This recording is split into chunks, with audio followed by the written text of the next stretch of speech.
pregunta 1 decía, ¿cuál es el grosor de corte recomendado para el estudio de la región intratemporal en el ataque cerebro simple y por qué?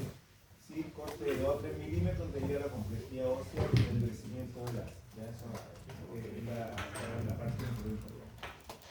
2. ¿Cuál es el hallazgo angiográfico más precoz y específico para confirmar el diagnóstico legal de la muerte encefálica mediante TC, que son técnicas que se están utilizando, ¿cierto?, ahora como para confirmar el tema de la muerte cerebral? Es la ausencia completa o pacificación de las venas cerebrales internas en fase tardía. ¿Ya? En el fondo no hay circulación de sangre por la muerte cerebral, por lo tanto no vamos a ver completo. 3. En el contexto de la perfusión cerebral, ¿cómo se define fisiopatológicamente la penumbra isquémica, que es lo que nosotros esperamos ojalá encontrar en un paciente para que ese tejido sea recuperable? En los mapas hemodinámicos es que hay una discordancia entre un volumen sanguíneo preservado y un tiempo de tránsito prolongado, o sea, un MTT elevado y un volumen normal, ¿cierto? Puede ser que es indicativo que todavía hay una respuesta fisiológica del cuerpo. 4. La ventana temporal ideal después de la inyección de medio contraste para la adquisición de un estudio cerebral para evaluar cefalea crónica. Cefalea crónica, pueden ser en el fondo es un TAC de cerebro con contraste, ¿cierto? La diferencia que vemos con la cefalea aguda, que no requerimos contraste y si usamos es para confirmar la causa de una hemorragia subaracnoide. Entonces, en este caso, la cefalea crónica era 90 a 180 segundos. 5. ¿Por qué se recomiendan las imágenes monocromáticas virtuales de alto nivel con 140 a 190 kiloelectronvolt? No son kVA, pueden ser kiloelectronvolt lo que estamos hablando, para el estudio de fosa posterior. Porque si trabajamos con alto kVA, esto no vamos a ver el yodo, ¿sí? Sin embargo, tenemos suficiente energía para reducir artefacto endurecimiento de la zona pecosa. ¿Sí? 6. La angulación de un estudio cerebro en TC para MP, reconstrucción multiplanar coronal, en plano coronal, se obtiene trazando una línea que es paralela, que es la referencia anatómica del tronco encefálico, ¿cierto? Plano coronal, tronco encefálico. Y 7. En la escala de Hounsfield, ¿qué valores de densidad y qué ventanas se sugieren para visualizar sangre aguda en el cerebro? Densidad de 50 a 100 UH, una ventana específica de 80 a 100 y un nivel cercano a la sangre de 40 a 50. El siguiente control, el de cráneo facial. La pregunta 1 decía, ventana adecuada de visualización de TAC de cavidades perinasales. Acuérdense que el TAC de cavidades perinasales se evalúa con ventana ósea, ¿sí? Salvo algunos pocos casos que se puede complementar con contraste, pero las cavidades perinasales normalmente no lleva contraste, por lo tanto la ventana es una ventana ósea. La ventana ósea tiene un ancho de ventana cercano a 2000 y un nivel de ventana cercano a 350.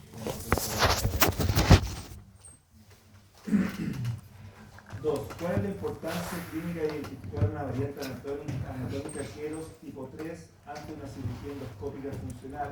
Recuerden que este es un estudio de cavidades perinasales también, pero que en el fondo la visualización más adecuada es la reconstrucción multiplanar sagital. Nosotros dijimos que para las cavidades necesitamos axial coronal. La única excepción es justamente cuando el paciente tiene este tipo de lesión y se va a someter a cirugía. Entonces, un Keros 3 representa una fosa olfatoria profunda con alto riesgo de fractura de fístula de líquido cefalorraquídeo. 3. ¿Cómo optimiza la tomografía de doble energía la visualización de tejidos cercanos a implantes metálicos dentales? Similar a la pregunta anterior que habíamos visto, no sé si era acá, no, de la prueba anterior, es generando imágenes monocromáticas de alta energía, 110 a 140 kV para reducir el artefacto metálico, ¿sí? Aquí en el fondo hemos visualizado mejor aquella energía. 4. En la sospecha de microadenoma hipoficiario con resonancia magnética negativa, ¿cuál es la técnica recomendada en TC? Claramente un estudio dinámico con adquisición a los 90 segundos tras inyector contraste, o sea, un estudio con contraste, ¿sí? O si no, no vamos a ver la glándula. Y el tiempo suficiente como para que esa glándula se impregne, por eso 90 segundos. 5. ¿Cuál es el plano de reconstrucción oblicuo esencial para diagnosticar dehiscencias del conducto semicircular superior? Es decir, una no formación del canal semicircular superior y lo correcto acá es el plano de Paul. Entonces, Paul veía la pared superior del canal que es perpendicular al eje largo de la cóclea base. 6. ¿Qué punto de referencia radiológico se utiliza para definir la proptosis o la exoftalmia, ¿sí? en la oftalmopatía de Graves, con ese paciente con enfermedad tiroidea, evaluada mediante TC? Hay una forma cierto subjetiva que es ver efectivamente que hay un desplazamiento del ojo hacia anterior, pero el cuánto grado de proptosis es una línea, que es la línea intercigomática. Ya ver si está desplazado respecto a esa línea intercigomática. Por lo tanto, es la línea intercigomática trazada entre los bordes anteriores de los rebordes laterales. Y la 7, ¿cuál es la principal ventaja de la TC frente a la resonancia magnética en el estudio de un cráneo-faringioma? La TC frente a la resonancia, teniendo en cuenta que la resonancia efectivamente entrega mucha información al tejido nervioso, pero aquí nosotros podemos ver claramente la clasificación presente en el cráneo-faringioma como la tomografía mejor forma. Entonces, la capacidad de identificar clasificaciones patológicas típicas de este punto. La respuesta. Les dije en un principio, ¿cierto?, el que haga que se hicieran 2 controles esta vez para que tengan 4 controles y por lo tanto puedan eliminar la nota más buena. ¿Sí? La nota más recuerden que la otra semana la sorpresa, ya, y esta hasta yo les subí día 2 clases que son que subí el artículo y que subí también la presentación que es de cuello y de tórax, pero era solemnemente hasta cuello, ¿ya? Hasta cuello sonado, ¿bien? Además que tórax no lo vamos a pensar.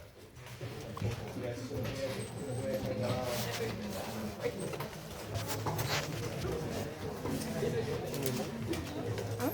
Javier Álvarez, Javier Barlaza, Mayra Aravena, Lima Saraya, Valentina Estudillo, Estefanía Becerra, No me cargó el Lucía Belmar, Catalina Besares, se me conectó la luz. José Campos,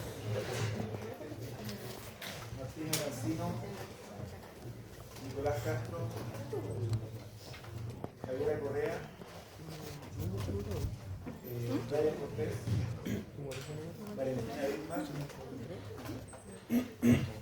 César Fernández, Sebastián Figueroa, Fernando Flores, Martín Galás,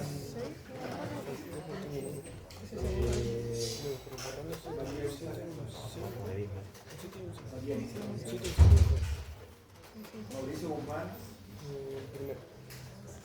Felipe Gálvez, Fernando Gómez, Benjamín Hernández, Hernández Lavaca, Marcela Jiménez, Sofía Lavara, Leonardo Yancapán, Matías Yancapán, Ignacio López, Presente. Fernando Montalvo, Benjamín Moore,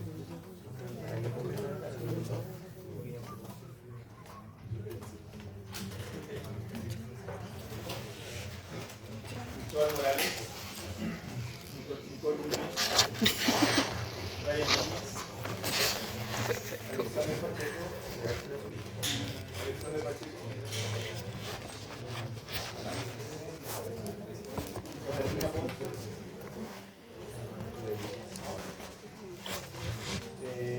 Mariana Puebla, Alexis Ramírez, Carolina Ramírez,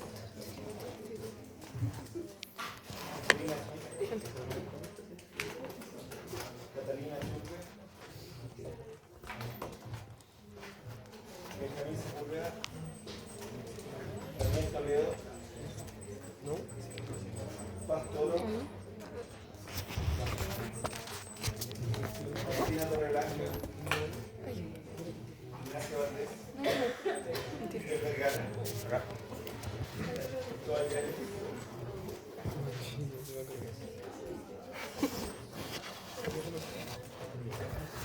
¿La tablet?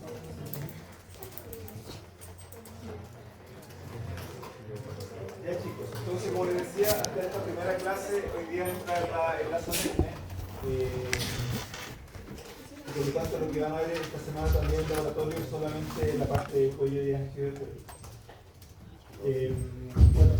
Recordar que dentro del cuello, y aquí es un recordatorio muy rápido y sencillo, es básicamente por la complejidad que presenta la anatomía del cuello y que ustedes tienen que recordar. Ustedes ya lo pasaron a otra asignatura en años previos, sí, pero tienen que recordar porque efectivamente dentro de la evaluación que ustedes tengan, sobre todo en la parte práctica, se les puede preguntar efectivamente qué compartimento es el que está afectado, ¿ya?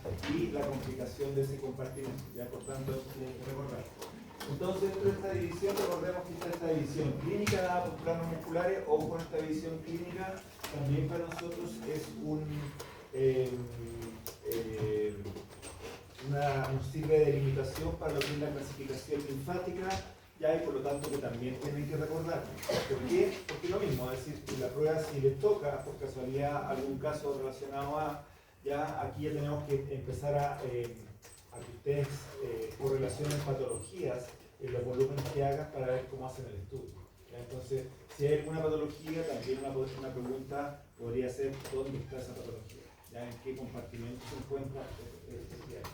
Y si alguna de esas patologías, que puede muy frecuente este nivel, es de ganglio linfático, es decir, aumento de tamaño del ganglio linfático, recordemos que tenemos en relación a estos planos musculares distintas clasificaciones en 7 grupos para los ganglios linfáticos. ¿Sí? Recordar que en esta región de acá, submencional, tenemos grupo 1A, a esta región submandibular, relacionada a la parte superficial de la garganta submandibular, grupo 1B. ¿Sí? Los del grupo 2 van a estar en la región carotidia superior, por delante del músculo esternocleidomastoideo, puede ser un plano de referencia. Por detrás del músculo esternocleidomastoideo vamos a encontrar este triángulo, que es el triángulo occipital, y va a estar, por detrás del triángulo occipital va a estar delimitado por el esternocleidomastoideo y por el trapecio. ¿Y por qué le nombro esto? Porque por detrás entonces va a tener grupo 3, grupo 4, grupo 5 de ganglio linfático. En la parte anterior, ¿sí? El compartimento visceral es muy importante porque ahí tenemos la tiroides, la paratiroides, la tráquea, la laringe, etc. Grupo 6.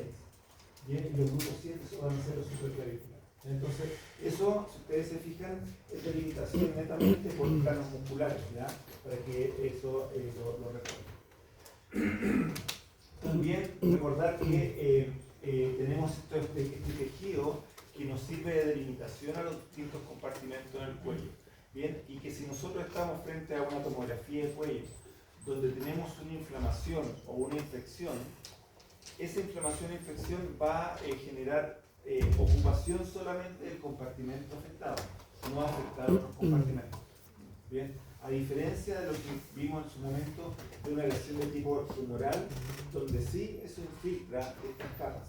¿Ya? Entonces también es importante, si ustedes ven una masa que está en esta región del cuello, que no solamente tiene un aumento de volumen, sino que está ocupando otros espacios, otros compartimentos, ya descartamos que sea una infección o una inflamación.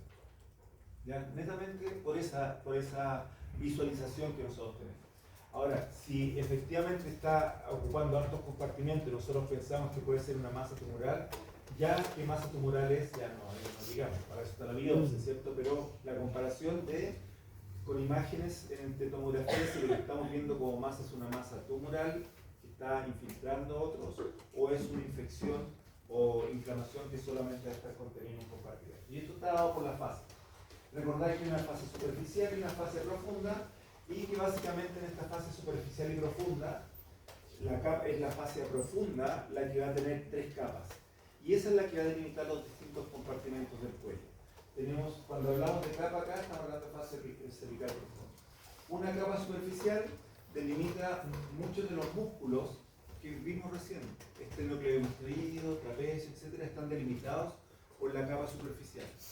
Pero también compartimentos que vamos a ver más adelante que son importantes. Por ejemplo, si queremos ver una lesión en la glándula parótida y vemos que hay un aumento en ese compartimento que no afecta a otros compartimentos, la lesión, ¿cierto?, va a ser una inflamación o una infección de la glándula medular.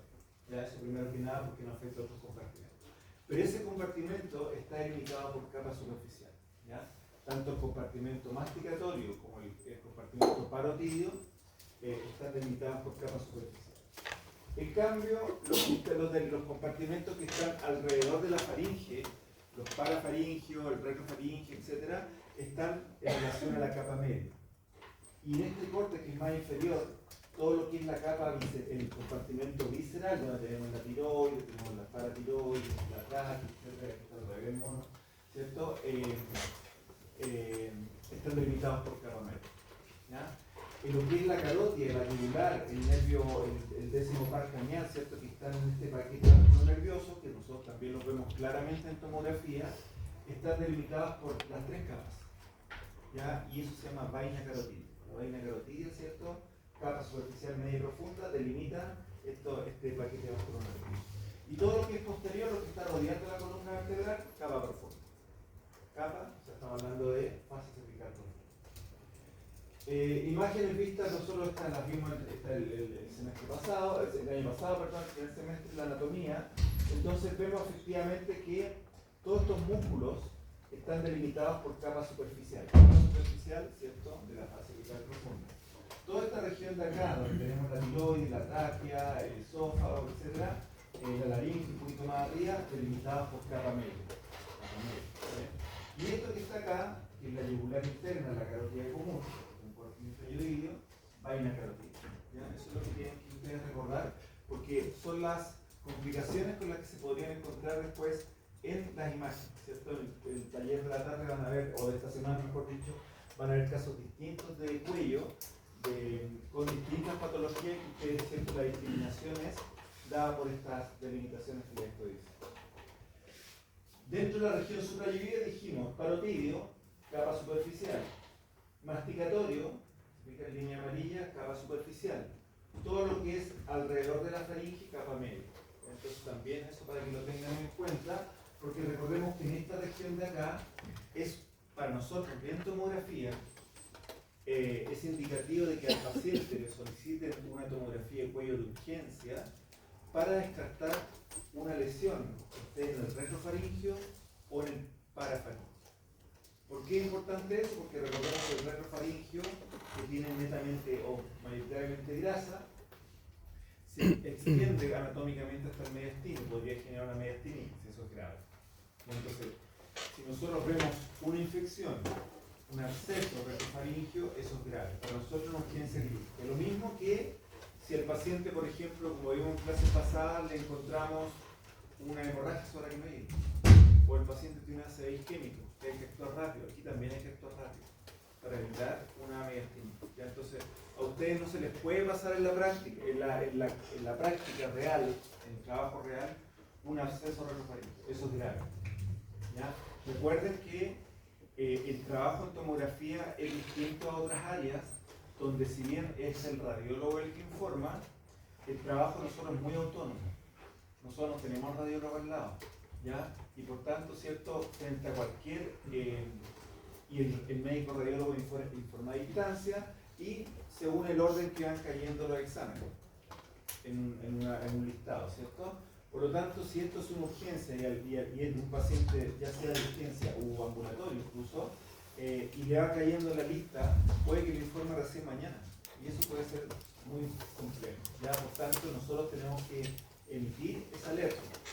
Si nosotros no vemos que tiene esa lesión, no la vamos a emitir. Por lo tanto, no se nos puede pasar. ¿Ya? Entonces, un absceso a nivel retrofaringio o un absceso a nivel parafaringio o perimetaliano es una situación grave.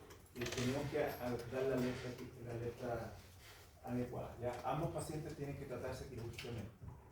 Imagínense un absceso alrededor de la faringe alta, que va a generar esto, va a ocurrir que el paciente no va a poder respirar, la vía alta. ¿Ya? Entonces es quirúrgico. Y el retrofaringio por la media. Entonces eso no se les puede pasar. Si hay un absceso aquí posterior, eso ya no es una urgencia quirúrgica. ¿Ya? Entonces ustedes van a diferenciar esos casos de cuándo sí, cuándo no. Porque no solo va a llegar siempre, ¿cierto? Siempre ese tipo pasa. Otro compartimento, sí, que siempre delimitado por estas tres capas que les decía, porque siempre todos estos compartimentos son subdivididos por por fase cervical profunda. La fase cervical superficial, recuerden que es la que rodea, ¿no? Todo lo que rodea, y toda la grasa subcutánea, el músculo cutáneo del cuello, todo eso forman esa fase superficial. Pero los compartimentos propiamente tal del cuello son de la fase cervical profunda y sus tres capas. Recordar también anatómicamente que hay estructuras que están a nivel supra, otras infrayoideo, y hay algunos compartimentos que son comunes. Dentro de eso el prevertebral, el retrofaríngeo y el carotídeo.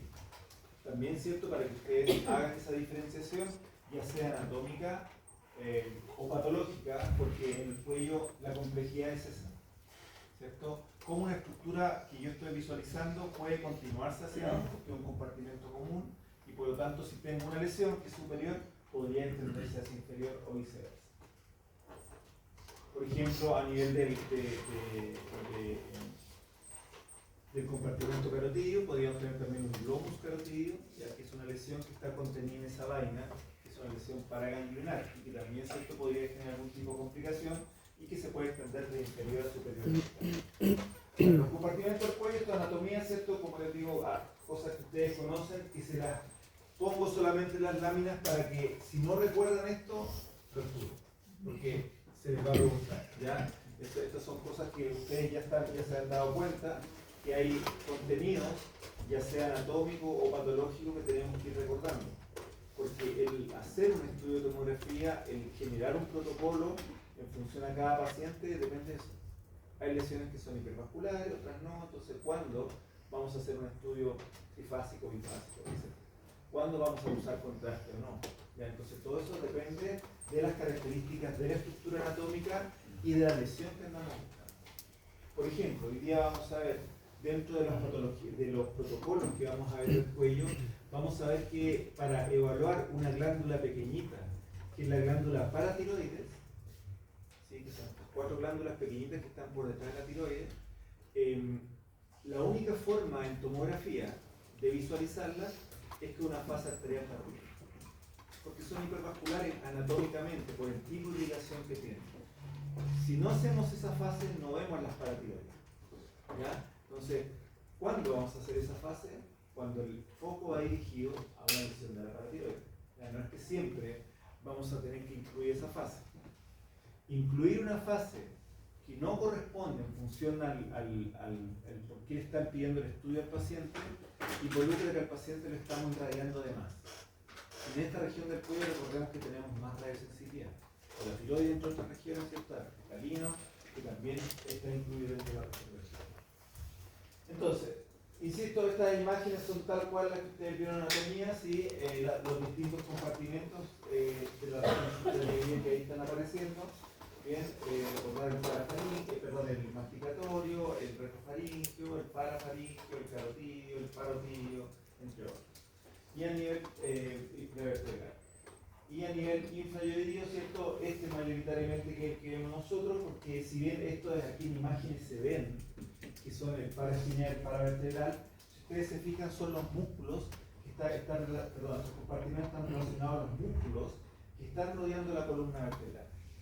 Y para evaluar ese tipo de tejido, probablemente la tomografía no sea la mejor técnica de elección.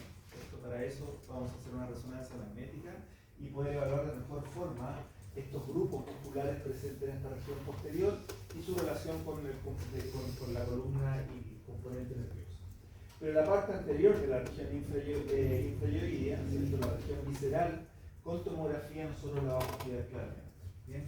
Si bien el foco de estudio de la región infrayoidea en tomografía no es la tiroides, porque es un órgano radiosensible, y ustedes, ¿cierto? Hay otras técnicas que para esta estructura superficial son mucho mejor, como la ecotomografía, ¿cierto? Claramente superior, en muchos casos sí, para la visualización de la glándula.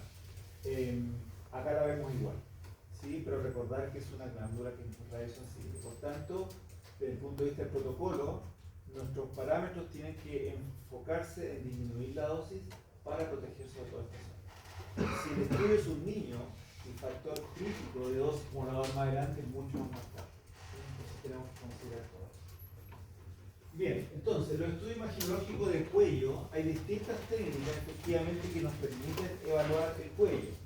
Obviamente esta clase de tomografía, por lo tanto, sale más de tomografía ahí, pero no quiere decir que las otras técnicas sean menos importantes, al contrario, algunas de ellas son más importantes, como dijimos, en la valoración quística o vasculares y en la caracterización adecuada de lo que es la glándula pilosa. La angiografía es un estudio, es una técnica, ¿cierto?, que es invasiva y por tanto se va a utilizar básicamente para procedimientos donde el paciente quizás ya tiene hecho un diagnóstico y requiere tratarse, ¿cierto?, con características. Entonces, para estudios de preembolización, la angiografía puede servir. El PET o tomografía de emisión de positrones por sí sola nos va a servir para caracterizar ciertos tipos de tumores, y con la tomografía no podemos caracterizarlos, es decir, con la tomografía quizás vamos a decir, esta masa que estamos viendo está más allá de un compartimento, es efectivamente una masa infiltrante. Pero ¿qué características específicas tiene esa masa? No vamos a poder saber. ¿Ya? El PET nos entrega más información para eso, y que tiene que ver un poco con el nivel de captación civil del radiofármaco de esta, ¿cierto?, de la actividad que está presente. Para nódulos tiroides lo mismo, ¿sí? Una muy buena técnica para caracterizar nódulos fríos de nódulos calientes.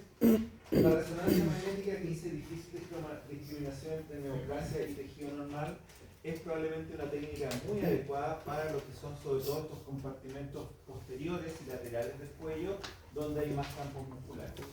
Y la radiografía no se utiliza para el radiodiagnóstico, no se utiliza, ¿cierto?, para diagnóstico en el caso de la tomografía, es básicamente aprovechando la característica mayor que tiene la tomografía, que es la resolución espacial, permite ver si hay un efecto masa. Es decir, si un compartimento está aumentado de tamaño, que este aumento de tamaño, ¿cierto?, genere desplazamiento y comprima otro compartimento. No que lo invade, es distinto. Porque si lo invade, atravesó las capas, quiere decir que ya es infiltrativo. Cambió la lesión, ¿sí? Pero sí puede crecer y comprimir los otros, sin romper la capa.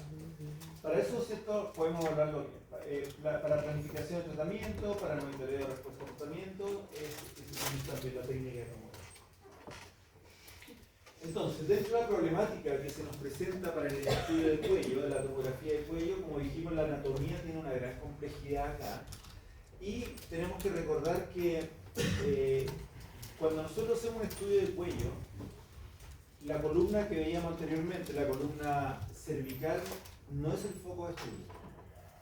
Es decir, si nosotros queremos evaluar con tomografía la columna cervical, la tomografía se llama TAC de columna cervical, donde el foco va dirigido a la columna cervical, no a la estructura del cuello, del tejido blanco. Entonces, cuando es TAC de cuello, si bien estamos viendo la columna, no es el foco.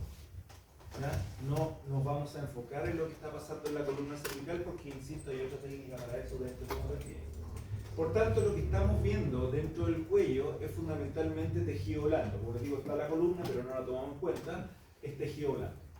La única diferencia, el único tejido diferente, como les digo, dejando de lado la columna, en la columna vertebral, es la columna aérea. ¿Cierto? Eso tiene aire, por lo tanto eso tiene una diferencia de contraste respecto al cuello. ¿Qué quiere decir eso, por tanto, para un TAC de cuello? Lo mismo que veíamos en su momento para el TAC de hipófisis. El TAC de cuello siempre va a requerir entonces la utilización de contraste intravenoso, porque el tejido es similar, tiene la misma densidad. Por lo tanto, para diferenciar lesiones, tenemos que usar siempre contraste. Si no, vamos a ir a un TAC de cuello. ¿Cuándo, por tanto, un TAC de cuello podría ser sin contraste y que sí nos podría generar algún tipo de respuesta, ¿cierto?, que nos sirva? Cuando la lesión, por ejemplo, está en la vía aérea, porque la vía aérea, dijimos, tiene aire, por tanto, ¿cierto?, hay una diferencia entre el contenido de aire, o sea, el aire contenido dentro de la vía aérea, y si es que hay una lesión de tejido blando. Y eso genera una diferencia con. Entonces, cuando es una lesión intrínseca de la vía aérea, el estudio sin contraste es más que suficiente. Esa lesión intrínseca, ¿qué puede estar generando en la tráquea o la vía aérea? Una estenosis, un estrechamiento de la vía aérea. ¿Okay? Ahora la pregunta es, ¿qué pasa si nosotros vemos en una imagen sin contraste que hay un estrechamiento de la vía aérea, pero ese estrechamiento, ¿ya?, se está dando por una lesión externa. Hay una masa externa que está comprimiendo la vía aérea. ¿Sí? ¿Se entiende? Hay una masa externa que está comprimiendo. ¿Sí? En ese caso tenemos que encontrar. Entonces, cuando es una lesión extrínseca de la vía aérea, sí requiere contraste como el resto de los tags de cuello. Entonces, solamente la excepción es lesión interna. Tenemos que reconocer los espacios para caracterizar la patología, ¿cierto? Entonces, tarea de ustedes, ¿cierto? Recordar, si no recuerdan, esos compartimentos y sus delimitaciones. Muchas estructuras con coeficientes de relación similares ya lo solucionamos, vamos a usar contraste ayudado. ¿Sí? Sin eso no podemos diferenciar. Y probabilidad de artefactos de movimiento multicausa. Por tanto, ¿qué instrucción tenemos que darle al paciente para un tag de cuello? ¿Qué instrucción tendríamos que darle al hacer un tag de cuello para evitar apnea? ¿Qué otra cosa más? Que no trague, ¿cierto? Que no trague, que no respire. ¿Sí? Idealmente el que no respire, en esa preparación previa, indicación previa que le damos al paciente, ojalá sea una apnea inspiratoria. Después vamos a ver por qué. ¿Ya? Pero sí, lo importante es que no respire y que no trague. ¿Ya? Entonces, esa instrucción tenemos que dar adicional a lo que hacemos, por ejemplo, para otra región del cuerpo donde la instrucción es solamente apnea. Aquí es apnea y que no trague. Recordemos que el contraste yodado, ¿sí? Intravenoso genera en algunos casos, y es algo fisiológico, no es algo normal, una respuesta a un aumento de la salivación. Por lo tanto, si el paciente le estamos indicando contraste, porque dijimos que el tag de cuello tiene que ser con contraste, y eso puede aumentar la salivación, el paciente va a querer tragar. Entonces, va a querer tragar. Entonces, hay que darle la instrucción previa de que no trague, porque si traga, toda la región laringea la vamos a ver con movimiento. ¿Bien? Y no es un estudio bien realizado. Bien, ¿qué es lo que debemos visualizar, por tanto, nosotros en este estudio? Tenemos que evaluar las densidades de grasa, súper importante, ¿ya? Porque las densidades de grasa, una, nos delimitan compartimentos, en algunos casos. Por ejemplo, el compartimento masticatorio del parafaringio está delimitado por una línea de grasa. El retrofaringio también tiene el contenido graso. Y así otros compartimentos también van a tener grasa. Entonces nos van a servir para delimitar compartimentos. Pero también esta grasa está presente en algunos compartimentos. Por ejemplo, a nivel laringio. A nivel laringio, en ciertas regiones, hay grasa normal, anatómica. ¿Ya? Y esa grasa es importante, ¿está presente o no está presente? Porque si no está presente, quiere decir que hay una lesión que está ocupando ese espacio graso. Un tumor. ¿Ya? A nivel laringio, por ejemplo, vamos a ver después, los tumores más frecuentes ocurren en aquellas regiones donde normalmente hay grasa. ¿Ya? Entonces, esas zonas grasas tenemos que evaluarlas adecuadamente. Ver si hay niveles líquido, ¿cierto? Que indiquen que, por ejemplo, hay una acumulación anormal de líquido en determinadas zonas. ¿Ya? Por ejemplo, la presencia de ciertos quistes. ¿Ya? Vamos a ver si hay quistes o no hay quistes. Determinar si esos niveles líquido, densidad de grasa, entre otras cosas, si están delimitados por qué capa, por qué fase. ¿Sí? Si son fascias, delimitar fascia profunda y la fascia superficial. Súper fácil esa primera delimitación. Dijimos fascia superficial es lo más externo y que la mayor parte de ese compartimento, todo lo que rodea el cuello, la mayor parte es grasa. Entonces reconocer esa grasa, ¿cierto? También es en ese compartimento superficial. Ver si es que hay alguna lesión, el tamaño que esta tiene, si es intramuscular o no. Recordemos que lo intramuscular es indicativo de límites clínicos. Veíamos el esternocleidomastoideo, el trapecio, que está delimitando triángulos clínicos. Entonces también nos sirve para definir lesiones. Necrosis, si hay necrosis, como vamos a ver la necrosis, pues nosotros vamos a inyectar contraste. Si no vemos una zona de captación de contraste, eso podría estar indicado porque hay una necrosis. Hemorragia, lo contrario, ¿cierto? Vamos a ver que hay una acumulación de contraste en ciertas fases en esas zonas que es indicativo de que hay hemorragia. Y verlo por la lesión. Eso es lo que nosotros tenemos que fijarnos en un estudio de cuello en tomografía. Si ustedes se fijan, entonces, en esta primera imagen, este estudio está en contraste, ¿no? Sí. Está en contraste, ¿cierto? ¿Y en qué fase está?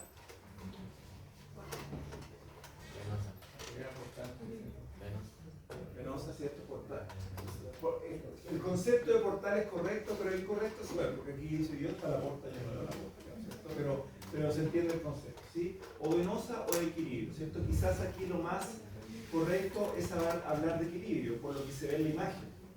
Insisto, portal como concepto de tiempo es correcto, pero yo creo que hasta la porta acá no la veo. Pero yo veo el equilibrio de densidad entre la arteria y la vena, ¿sí? Entonces, eso es fase equilibrio, o como decían por ahí, fase venosa o fase portal. El concepto es correcto, pero más correcto es decir equilibrio. Por lo tanto, esa es la fase con la que se hace un TAC de cuello. Es una fase de equilibrio, donde nosotros veamos todo el componente vascular contrastado para diferenciarlo, por ejemplo, los ganglios linfáticos, es decir, arteria-vena, darle el tiempo suficiente a que ciertas glándulas presentes en este nivel se contrasten, que tienen una perfusión un poquito menor, por eso la fase también de equilibrio, es decir, las glándulas salivales, la tiroides, etcétera, se van a evaluar mejor en esta fase, se van a visualizar con contraste. La excepción es la paratiroides, que es una glándula que tiene un lavado rápido, que solamente impregna en fase respiratoria. ¿Okay? Bien, entonces esta es una fase de equilibrio y que si nosotros nos fijamos acá, vamos a tener una lesión que al parecer, como dice ahí, es un absceso. Lo primero que ustedes tienen que reconocer en esta imagen, lo primero, es la ubicación, el compartimento. Porque eso nos era indicativo, recuerden, que si es una lesión grave, es una urgencia que puede ser quirúrgica o no. ¿Ya? Entonces, si la lesión estuviera en el retrofaringio, es una urgencia quirúrgica. Si la lesión, como estamos viendo acá, está en el parafaringio, es una urgencia también. Fíjense que está comprimiendo la vía aérea. O sea, si esto sigue creciendo sin tratamiento, el paciente, ¿cierto?, se va a obstruir la vía aérea alta y no va a poder respirar, claramente. ¿Ya? Entonces, esto es una urgencia quirúrgica. Primero, entonces, en este caso, parafaringio. ¿Qué compartimento? El compartimento que está ¿qué capa? Recuerda que está delimitando esto, capa media. ¿Ya? Por lo tanto, no se va a extender de esa capa. Y lo otro, ¿cierto?, es definir qué tipo de lesión es. Ya sabemos que el compartimento afectado es tal, que es una urgencia para nosotros, pero es distinto hablar, en este caso no, en este caso da lo mismo, pero en el caso si fuera retrofaringio, es distinto a decir, tenemos una infección, es decir, hay bichos que están invadiendo esa región y por lo tanto se pueden expandir hacia inferior y generar una mastinitis, o sea, un absceso. Un absceso es una infección. ¿Sí? A tener un flegmón. Un flegmón es un proceso inflamatorio. ¿Ya?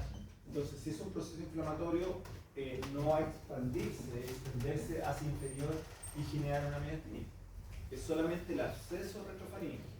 Por tanto, tenemos que también nosotros reconocer, ya, tenemos una lesión en este compartimento, anatómicamente estamos bien, ¿cierto? Pero ¿será un absceso o será un flegmón? ¿Bien? La diferencia es, un absceso siempre va a captar en fases tardías, ojo, tardías, esta es una fase, dijimos, parenquimatosa. En fase tardía se refiere a que de la fase parenquimatosa, que ahí vamos a ver los tiempos, son 10-15 segundos más de delay que le damos. ¿Qué va a ocurrir cuando le damos esos 10 o 15 segundos más? Que aquí no ocurre. Esto es la fase de equilibrio. Vamos a ver que el contraste va a estar solamente presente en la periferia y el centro va a ser un centro turbulento. Esa es la característica de un absceso. ¿Ya? Pero para ustedes poder caracterizarlo en un TAC de cuello, tienen que darle el tiempo suficiente para que eso ocurra. 10 a 15 segundos más del tiempo de delay de la fase parenquimatosa. ¿Ya? Ya va a aparecer más. Entonces aquí no lo vemos claramente que solamente la periferia esté captando, porque el tiempo todavía no es el adecuado. ¿Ya? Pero tiene cara de absceso. ¿Por qué no es flegmón? Porque el flegmón capta contraste, toda la lesión, pero en forma tenue. O sea, capta poquito contraste toda la lesión. Aquí hay zonas que no están captando. O sea, puede ser pus. Por eso no capta. Entonces tiene cara de absceso. ¿Ya? Pero esa es la diferencia. En el caso, como les decía, como ya definimos que esto no era retrofaringio, era parafaringio, y esto tiene cara más de absceso que de flegmón, es decir, de una infección que de una inflamación. ¿Sí? Pero para el parafaringio es lo mismo.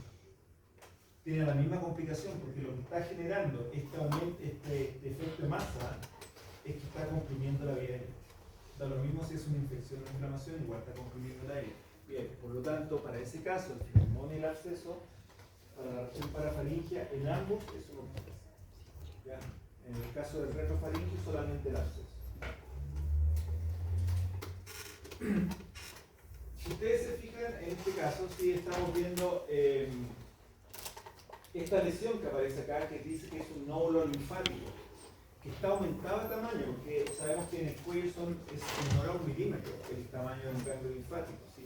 Si es más que eso, o hasta 1 milímetro, hablamos de adenopatía. Y esto claramente, no sé cuánto mide, pero es más de 1 milímetro. ¿Sí? Nosotros sabemos que podemos medirlo en tomografía. Es más de 1 milímetro. Entonces la pregunta aquí podría ser, y esto tiene que ver un poco con la extensión de esos ganglios linfáticos inflamados, ¿dónde está ese ganglio linfático inflamado?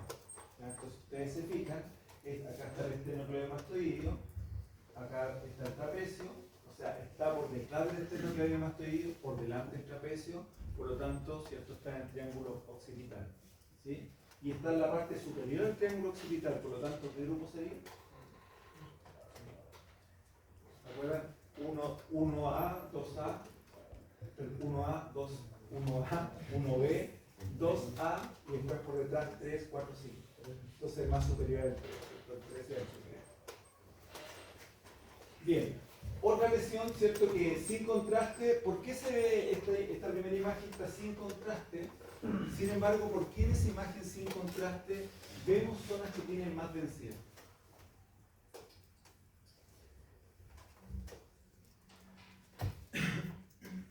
Porque ven que hay algunas estructuras que se ven con más densidad, ¿no? No van a decir la columna, porque este no es un estudio, la columna la sacamos, acuérdense que el tal de cuello no es un estudio de columna, ¿sí? Pero ¿qué otra estructura se ve con más densidad encima? La glándula tiroides, ¿cierto? La glándula tiroides. ¿Y por qué entonces se ve con mayor densidad si no tiene contraste? El metabolismo del yodo ocurre ahí, ¿cierto? Entonces, efectivamente, lo podemos ver con contraste, o sea, con mayor densidad sin contraste. Ahora, en esa imagen sin contraste, nosotros nos vamos a pesar de que la glándula se ve bien, nosotros no podemos caracterizar si hay algún tipo de lesión dentro de él. Por tanto, igual va a ser importante el contraste. Ahora, este estudio para evaluar glándula tiroides y ver si tiene una lesión nodular, como aparece ahí en la imagen, quizás no es la técnica adecuada. Lo vemos, se ve claramente la lesión. Pero recordemos que hacer un estudio para ver tiroides con una técnica que genera alta dosis de radiación no es la técnica que nos con una ecografía vamos a igual este nódulo, ¿ya? Que luego lo podamos complementar incluso con estudios de medicina nuclear para ver la funcionalidad de ese nódulo, ¿sí? Si es nódulo frío o nódulo caliente. Acá lo vimos porque tenemos lesión, pero no es la técnica de primera elección para lesiones de tiroides. Acá claramente hay una lesión quística, ¿ya? También la ubicación, ya recuerden, esta región estamos a nivel submandibular, estamos justo por debajo de la mandíbula, por lo tanto, ¿cierto? Esto podría estar comprimiendo este quiste a la parte más profunda de la glándula submandibular. ¿Okay? Entonces, ver cómo ese aumento de volumen, que en este caso no es por una lesión en la glándula, sino que es un quiste paraglandular, podría estar comprimiendo la glándula y que al paciente le genere cierta sintomatología. Y acá, fíjense bien en lo que está alrededor, ya este es un paciente que no tiene lesiones, la primera imagen que es la que aparecía en todas las anteriores, y fíjense toda esta capa grasa que hay, que es súper importante. ¿Ya? Esta capa grasa es la fase cervical superficial, ¿se acuerdan que dijimos que tenía grasa y un músculo chiquitito que es el cutáneo del cuello? Entonces, esta grasa es normal verla. ¿Bien? Pero fíjense acá, está la grasa, pero esta grasa está por dentro de la fase, o sea, por más profundo a la fase cervical superficial y es fase profunda, ya dentro del compartimento sublingual. Por lo tanto, esto ya es esta grasa sublipoma. Entonces, estamos viendo grasa, estamos viendo compartimentos afectados, ya que es lo que nosotros vamos a ver en el cuello. ¿Ya? Esa es la razón de por qué se hace este estudio de cuello, tomografía de cuello. Bien, entonces, en el topograma que nosotros vamos a utilizar, fíjense que acá hay dos topogramas, pueden ser ustedes han visto en la práctica, depende de la marca del equipo, a veces con un topograma es más que suficiente. Y eso tiene que ver con el tipo de modulación de corriente que presenta el equipo. Entonces, ustedes se fijan acá, el rango de estudio va sobre la base del cráneo, ¿ya? Porque recordemos que todas las capas de la fase cervical profunda se inician o se insertan en la base del cráneo. Entonces, nosotros tenemos que ver el origen y final de cada compartimento, sobre todo los suprayoideos, y todos nacen de la base del cráneo, por lo tanto, tenemos que barrer sobre la base del cráneo. Recordar también que hay un compartimento, que es el compartimento parotídeo, que está formado por distintas estructuras, perdón, compartimento masticatorio, que está formado por distintas estructuras, entre ellas 4 músculos que tienen que ver con la masticación, y que uno de ellos, que es el temporal, el músculo temporal, se inserta por superior en la fosa temporal. Por tanto, también tenemos que incluir esa fosa temporal cuando la lesión se presume que es del compartimento masticatorio. Entonces, voy a volver aquí la imagen para que vean efectivamente de dónde se programa. Va a aparecer la línea roja, ahí sobre la base del cráneo, ¿bien? Y aquí, bueno, llego muy abajo. Pero hacia abajo, fíjense que se extiende hasta el mediastino superior, el taque cuello. Recuerden también, y eso es nuevamente, por la anatomía de las capas que delimitan cada compartimento del cuello. El compartimento visceral, que es uno de los más importantes del cuello, ya tenemos, como decía, alta estructura, y que está en esta parte anterior inferior del cuello, está delimitado por capa media. Y la capa media anatómicamente se extiende hacia el mediastino superior. Por tanto, el estudio se tiene que extender hasta esa zona. Ese es el rango de estudio para un taque de cuello. Lo otro, fíjense, si ustedes se fijaron la primera línea, el primer corte que planificamos era de por acá arriba. ¿Por qué? Porque queríamos barrer toda la base del cráneo, ¿cierto? Nosotros tiramos esta línea como base del cráneo, toda esta línea. Entonces la pregunta podría ser, bueno, pero entonces ¿por qué no ponemos al paciente con el cuello en flexión para que esta línea está así, quede así? Y por lo tanto barrer de más abajo, no barrer de tan arriba, ¿ya? Y tiene que ver por, en este paciente, lo que está ocurriendo a nivel de la amalgama. Recordemos que eso nos genera artefactos. Y este artefacto nosotros lo podemos eliminar solamente en equipos de doble energía. ¿Sí? Si no tenemos un equipo de doble energía, podemos evitar un poco el artefacto. ¿Sí? Y una forma de evitarlo es que la radiación pase lo más paralelo a esas amalgamas. ¿Qué va a ocurrir, por tanto? Que en esa zona, cuando tengamos las imágenes, cuando el haz pase por esa zona, vamos a tener una banda producto de este artefacto metálico. En cambio, si el haz pasa oblicuo, esa banda va a ser mucho más ancha. ¿Ya? Entonces queremos que el artefacto sea lo menos notorio posible y por lo tanto el haz tiene que pasar lo más paralelo posible a esta amalgama. En este caso lo que se hizo fue poner al paciente en esa posición para que esto quedara paralelo al haz. En otros casos lo que podemos hacer es angular el gantry para que quede nuevamente paralelo al haz. Depende de la posición que tengamos de las piezas dentarias con sus amalgamas. Entonces recuerden que efectivamente ustedes pueden angular el gantry y eso genera una disminución de estos artefactos, de estas bandas oscuras, ¿cierto? De estas bandas estrelladas que es producto de la amalgama. Entonces eso es el topograma. Recordar, en este caso, otro topograma, ¿cierto? De otro equipo, un equipo Siemens, ¿sí? También fíjense el rango que está planificado sobre la base de cráneo, ya sabemos por qué sobre la base de cráneo, y no en el inicio del tórax, más abajo, en el mediastino superior. ¿Ya? La explicación, dijimos, es por las fases, por las capas que delimitan esas fases. Bien, una vez que nosotros planificamos en el topograma, vamos a programar por tanto el estudio, y me voy a volver un poco a la imagen anterior antes de ver esta acá. Acá el topograma ya está hecho, y en este topograma nosotros vamos a planificar, primero que nada, ¿cierto?, cuál es el largo estudio, que definimos cuál es el largo estudio, desde dónde hasta dónde, ¿cierto? Luego vamos a definir si el estudio lo vamos a hacer cráneo-caudal, es decir, de arriba hacia abajo, o caudo-craneal. Eso también nosotros, acuérdense, nosotros lo definimos acá, no por la posición que está el paciente en la camilla, no tiene nada que ver. Si ustedes por algún motivo, que no tiene lógica, pero lo hizo para el cuello, ustedes ven que el paciente entró primero en la camilla con los pies primero, ¿ya?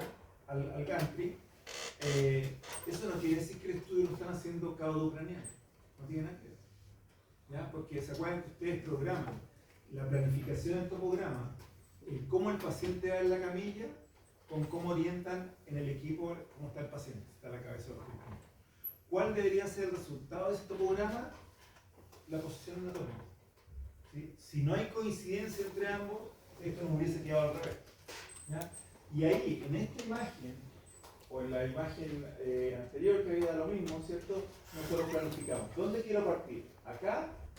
¿Y terminar acá? ¿O viceversa? Es decir, lo quiero hacer cráneo-caudal o caudal. ¿Bien? Entonces eso también lo planificamos en el topograma.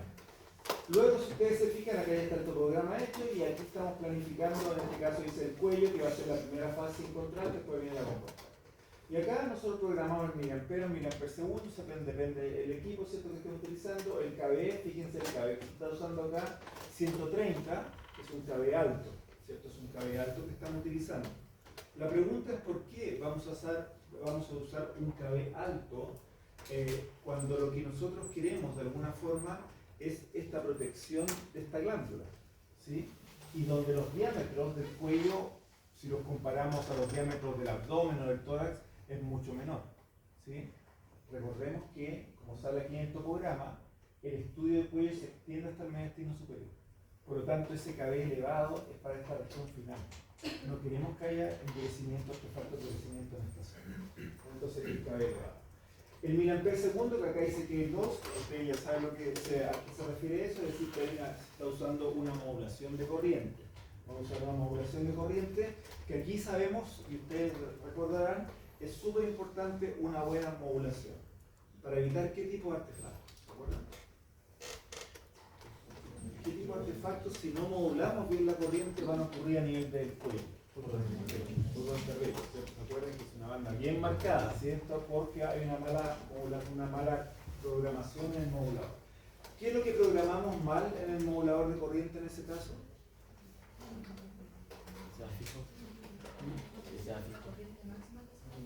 La corriente máxima fue insuficiente. Hay que programar la corriente máxima. Y eso no quiere decir, recuerden, que vamos a irradiar más al paciente o que vamos a usar ese miliamper máximo. Quiere decir que vamos a usar el miliamper máximo si es estrictamente necesario en ciertos diámetros, como la cintura estática, ¿sí? Con eso evitamos fotos estáticas. Bien. Si nosotros, por ejemplo, y lo vamos a ver más adelante, hacemos este estudio de cuello y el estudio va dirigido a la región de la laringe, ¿bien? Que está más arriba, ¿cierto? Está más arriba de también de ese 5, ¿bien? No estamos en la cintura escapular. Si hacemos cortes solamente en la laringe, ¿será necesario usar un KB tan elevado? No, entonces podemos efectivamente usar un KB mucho menor. Entonces aquí estamos hablando, en este caso, este KB elevado para el estudio completo. A veces necesitamos, y vamos más adelante, otras fases que van dirigidas a la región u órgano interético. Bien, entonces, vamos a usar tiempo de rotación que sean generalmente rápidos, no el más rápido, recuerden, por el tema de desgaste material, pero que sea rápido, básicamente porque dijimos que hay artefactos con movimiento. Al paciente le vamos a pedir, por tanto, una apnea que no trae, pero si tenemos muchos segundos en una apnea, ¿sí?, y el paciente está generando más salivación producto del contraste que sí o sí vamos a inyectar, el paciente se puede estar incómodo, se va a empezar a sentir como que se ahoga, qué sé yo, puede moverse igual. Por lo tanto, el estudio hay que hacerlo relativamente rápido, ¿ya? Y eso quiere decir que también vamos a usar un pitch intermedio o elevado. Un pitch intermedio, recuerden, cercano a 1, no necesitamos usar un pitch menor, salvo si el estudio va dirigido a estructuras específicas del cuello, ejemplo, la laringe.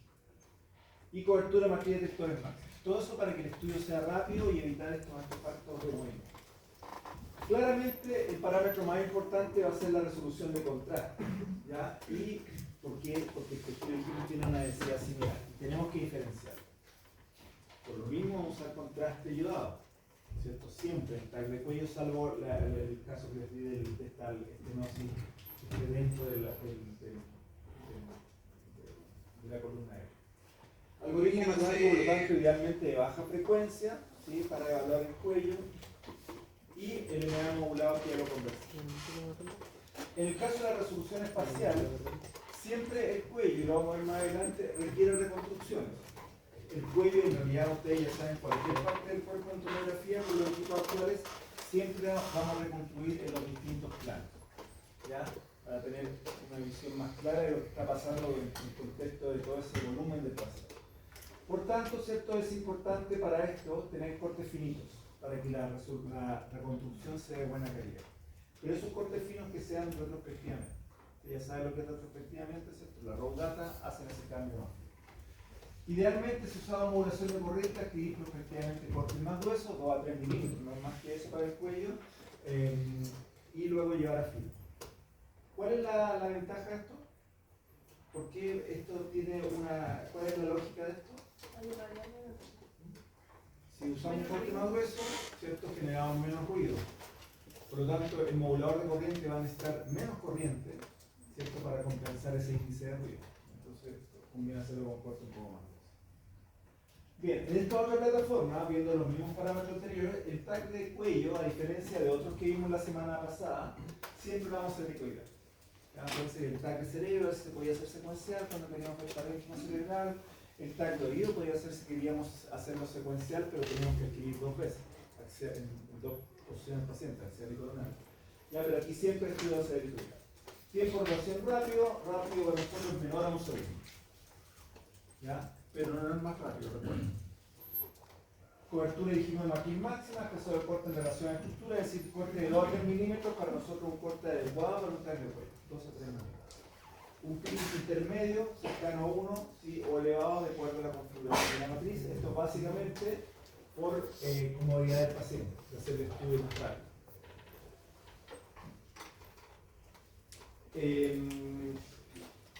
Bueno, el descanso grande o medio. ¿Por qué el descanso grande o medio? Si el paciente, el cuello es esto.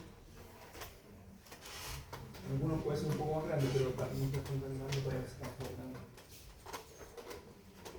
Por la región del mediastino superior, ¿cierto? Si nosotros estamos estudiando el mediastino superior, ¿sí? Y por tanto nosotros queremos, estamos hablando del tag de cuello tejido blando. Dentro del tejido blando vamos a evaluar las cadenas linfáticas, recuerden, siempre. Y recordemos que a nivel axilar tenemos cadenas linfáticas. Por lo tanto, tenemos que incluir esas cadenas linfáticas también, ¿cierto?, en el estudio de cuello, porque estamos abarcando el mediastino superior. Entonces tiene que ser efectivamente ese diámetro mayor del paciente. Entonces, campo grande o medio. Luego el de fuego, obviamente lo acotamos a lo que queremos visualizar. Y su centro de estructura siempre, recuerdo, esto tiene que ver con calidad de imagen y dosimetría. ¿Sí? Y tiene que ver en la camilla con la altura de la camilla. Nosotros la altura de la camilla la vemos con el láser. Recuerden que el láser, hay un láser así, uno así y uno aquí al lado. Este del lado tiene que ver con la altura. Entonces, si el estudio es de cuello, esta línea que va al lado tiene que estar en la línea medio lateral del cuello. No más arriba, no más abajo. Si la camilla está más adelante, la camilla está más abajo, por lo tanto esta línea más adelante, lo que nosotros más vamos a irradiar va a ser lo que está más adelante, en este caso la tiroides. Estamos en un flaco favor al paciente, ¿cierto? Vamos a irradiar más lo que no queremos irradiar y vamos a generar una imagen de menos calidad. Entonces siempre esos láseres nos sirven para algo, ¿ya? Quizás en el paciente tipo eso es más fácil, pero en pacientes que vienen complejos, pacientes, no sé, como decía Mónica, muchas veces, ¿cierto?, esa línea es un referente súper importante para ver qué es lo que vamos a ver. ¿En cuál línea? La línea medio lateral, la que la hace con el láser. Bien, el KB dijimos que podía ser un KB alto, y fíjense lo que dice ahí, porque yo, en el caso anterior, que era un equipo Siemens, estaba usando 130 KB, en este caso estamos usando 120 KB, pero ahí sale 100 KB, con un signo de interrogación, ¿cierto? Ese 100 KB, ¿cuándo lo podemos utilizar entonces?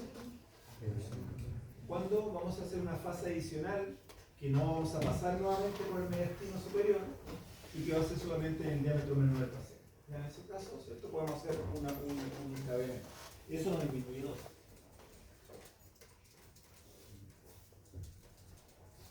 La modulación de corriente, dijimos que tenemos que usarla siempre en el estudio de cuello, ¿sí? En realidad en la actualidad debería usarse en todas las regiones del cuerpo, pero el índice de ruido es de 10 a 14. No necesitamos menos, porque las estructuras que nosotros estamos viendo acá no son estructuras demasiado pequeñas, ¿ya? Submilimétricas, que si no usamos soportes submilimétricos no los vamos a visualizar. Son estructuras grandes, ¿ya? O sea, relativamente grandes, y se pueden ver, por lo tanto, con una espesor de corte cercano al milímetro o 2 milímetros. ¿Bien? Por lo tanto, si nosotros reconstruimos o vamos a la raw data y cambiamos corte fino con corte cercano a 1 milímetro, para hacer la reconstrucción es más que suficiente. ¿Ya? Entonces, el índice de ruido necesitamos que sea más bajo. Recuerden que este índice de ruido va a ser menor si el espesor de corte que utilizamos es mucho menor, es 1 milímetro, porque eso genera más ruido, ¿cierto? En este caso no lo requiere.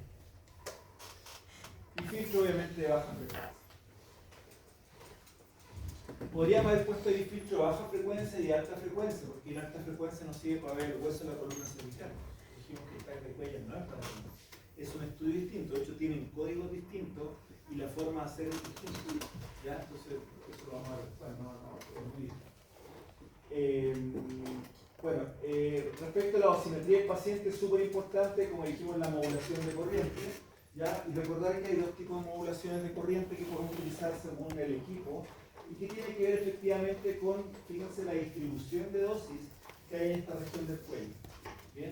Donde los diámetros, obviamente, y los valores de atenuación van a ser distintos. ¿Ya? Y es en la región del cuello donde el diámetro y los coeficientes de atenuación son distintos, porque hay una estructura ósea donde el valor de miliamperios debería aumentar. Pero solamente en esa zona. ¿Ya? En esa zona. No es que todo lo vamos a irradiar de la misma forma. ¿Cuándo podríamos irradiar todo con el mismo miliamperaje? Cuando usamos una corriente fija. Un miliampero fijo. Y eso en el cuello es lo menos lógico que pueda haber. Si ustedes hacen eso, es un crimen. ¿Por qué? Porque los diámetros son muy distintos. Entonces yo no puedo entregar la misma corriente a este diámetro que es mucho menor a este diámetro que es mucho mayor. ¿Ya? Entonces aquí la modulación es súper importante. Modulación longitudinal, que requiere para esto tener los dos diámetros del paciente, y ahí por eso algunos equipos requieren dos topogramas. Modulación de tipo angular o rotacional, con un único topograma es suficiente, ¿cierto?, para modular esta. Recordar bajo lo mismo que esta modulación de corriente va a estar en función a entregar más corriente o menos corriente en función a qué? A los factores de conversión y no solamente a los diámetros de la estructura. ¿Ya? El diámetro menor debería entregar menos miliamperes, pero además tenemos que considerar el factor de conversión. Y sabemos que en esta región, donde en el espacio visceral, donde vamos a encontrar la tiroides, que tiene una mayor radiosensibilidad, los factores se modifican. Hay un factor de conversión para el cuello, que está en esa tablita que ustedes vieron en otra clase, que es ese valor que está ahí, factor de conversión, para transformar esto en milisievert. Pero fíjense que a nivel de la tiroides, este cambia. Y es producto de que la radiosensibilidad de esa glándula es distinta. Entonces tenemos que tener cuidado con eso. Y en el caso del cuello, donde vamos a estar pasando por la tiroides, que aparece mejor expresada, este valor, que es como el valor, el rango promedio para un tag de cuello por la edad del paciente, es un riesgo crítico en el niño. ¿Qué quiere decir eso? Que el tag de cuello en un paciente pediátrico está, salvo los equipos, digamos, que tienen menos dosis, los equipos actuales que están saliendo, con estos valores que el rango normal está en un factor crítico. Por lo tanto, el tag de cuello en un niño no debería ser. El tag de cuello no debería hacerse en equipos que no tienen estas características nuevas, ¿cierto?, de reducción de dosis, de deep learning, etc., no debería realizarse un tag de cuello. Entonces, fíjense, cabeza-cuello adulto, factor, pero que en el caso del cuello, solamente por la región tiroidea cambia el factor de exposición. Solamente por esa glándula principal. Bien, dentro de los parámetros entonces de adquisición que estábamos viendo y resumiendo un poquito de esas tablas que aparecían anteriormente, ustedes tienen que considerar que estamos irradiando una zona donde hay una radiosensibilidad distinta, como lo vimos en las imágenes anteriores. ¿Ya? Y el pasar por la tiroides nos cambia nuestro factor de radiosensibilidad. Por tanto, si en nuestro estudio, como vemos acá, nosotros hacemos una fase sin contraste, lo correcto sería hacer una fase sin contraste que no pase por la tiroides. ¿Okay? ¿Por qué no pasa el bote si tiene una lesión ahí? Bueno, si tiene una lesión en la tiroides, quizá el estudio no va a hacer la tomografía. Vamos a hacer una eco, y le vamos a hacer otro estudio, ¿cierto? El foco no es la tiroides, con tomografía. ¿Okay? Si el paciente tiene un aumento de volumen acá, esto viene con un aumento de volumen acá, o el paciente nos refiere que le cuesta tragar, y le vamos a hacer una fase sin contraste como para caracterizar, esa fase sin contraste va a ser en esa zona. Donde está el aumento de volumen, donde está tragar, después de que modificó esta región de acá, mejor le pedimos otro estudio, ¿cierto? Para verlo. Entonces, sin contraste, va a estar enfocada solamente a aquella región donde el paciente tenga la sintomatología. Si ustedes se fijan, el espesor de corte puede ser incluso un poco más grueso, el que dijimos de 2 a 3 milímetros, en la fase sin contraste. Siempre helicoidal, ahí dice 0 grados la angulación del gantry, en el caso de que nosotros posicionemos al paciente con la cabeza en forma adecuada para que la arcada dentaria esté paralela a la radiación. Si no, podemos angular el gantry. El scan FOG dijimos podría ser 35 centímetros o incluso, ¿cierto? En algunos casos podría ser un poco menor para la fase sin contraste si la región del estudio es más superior. KB, no estamos usando el KB máximo, estamos usando 100 KB, porque estamos enfocando el estudio a la zona donde está el aumento de volumen, no a todo el cuello, no a la región superior del tórax. La modulación de corriente que hemos hablado, un default acotado y el filtro de bajo presión. Obviamente acá no hay delay porque esto es sin contraste. Luego en la fase con contraste, donde ya disminuyó un poquito el espesor de corte, sigue siendo grueso para nosotros, para el cuello, ¿cierto? 2 a 3 milímetros, pero es suficiente para lo que queremos hablar.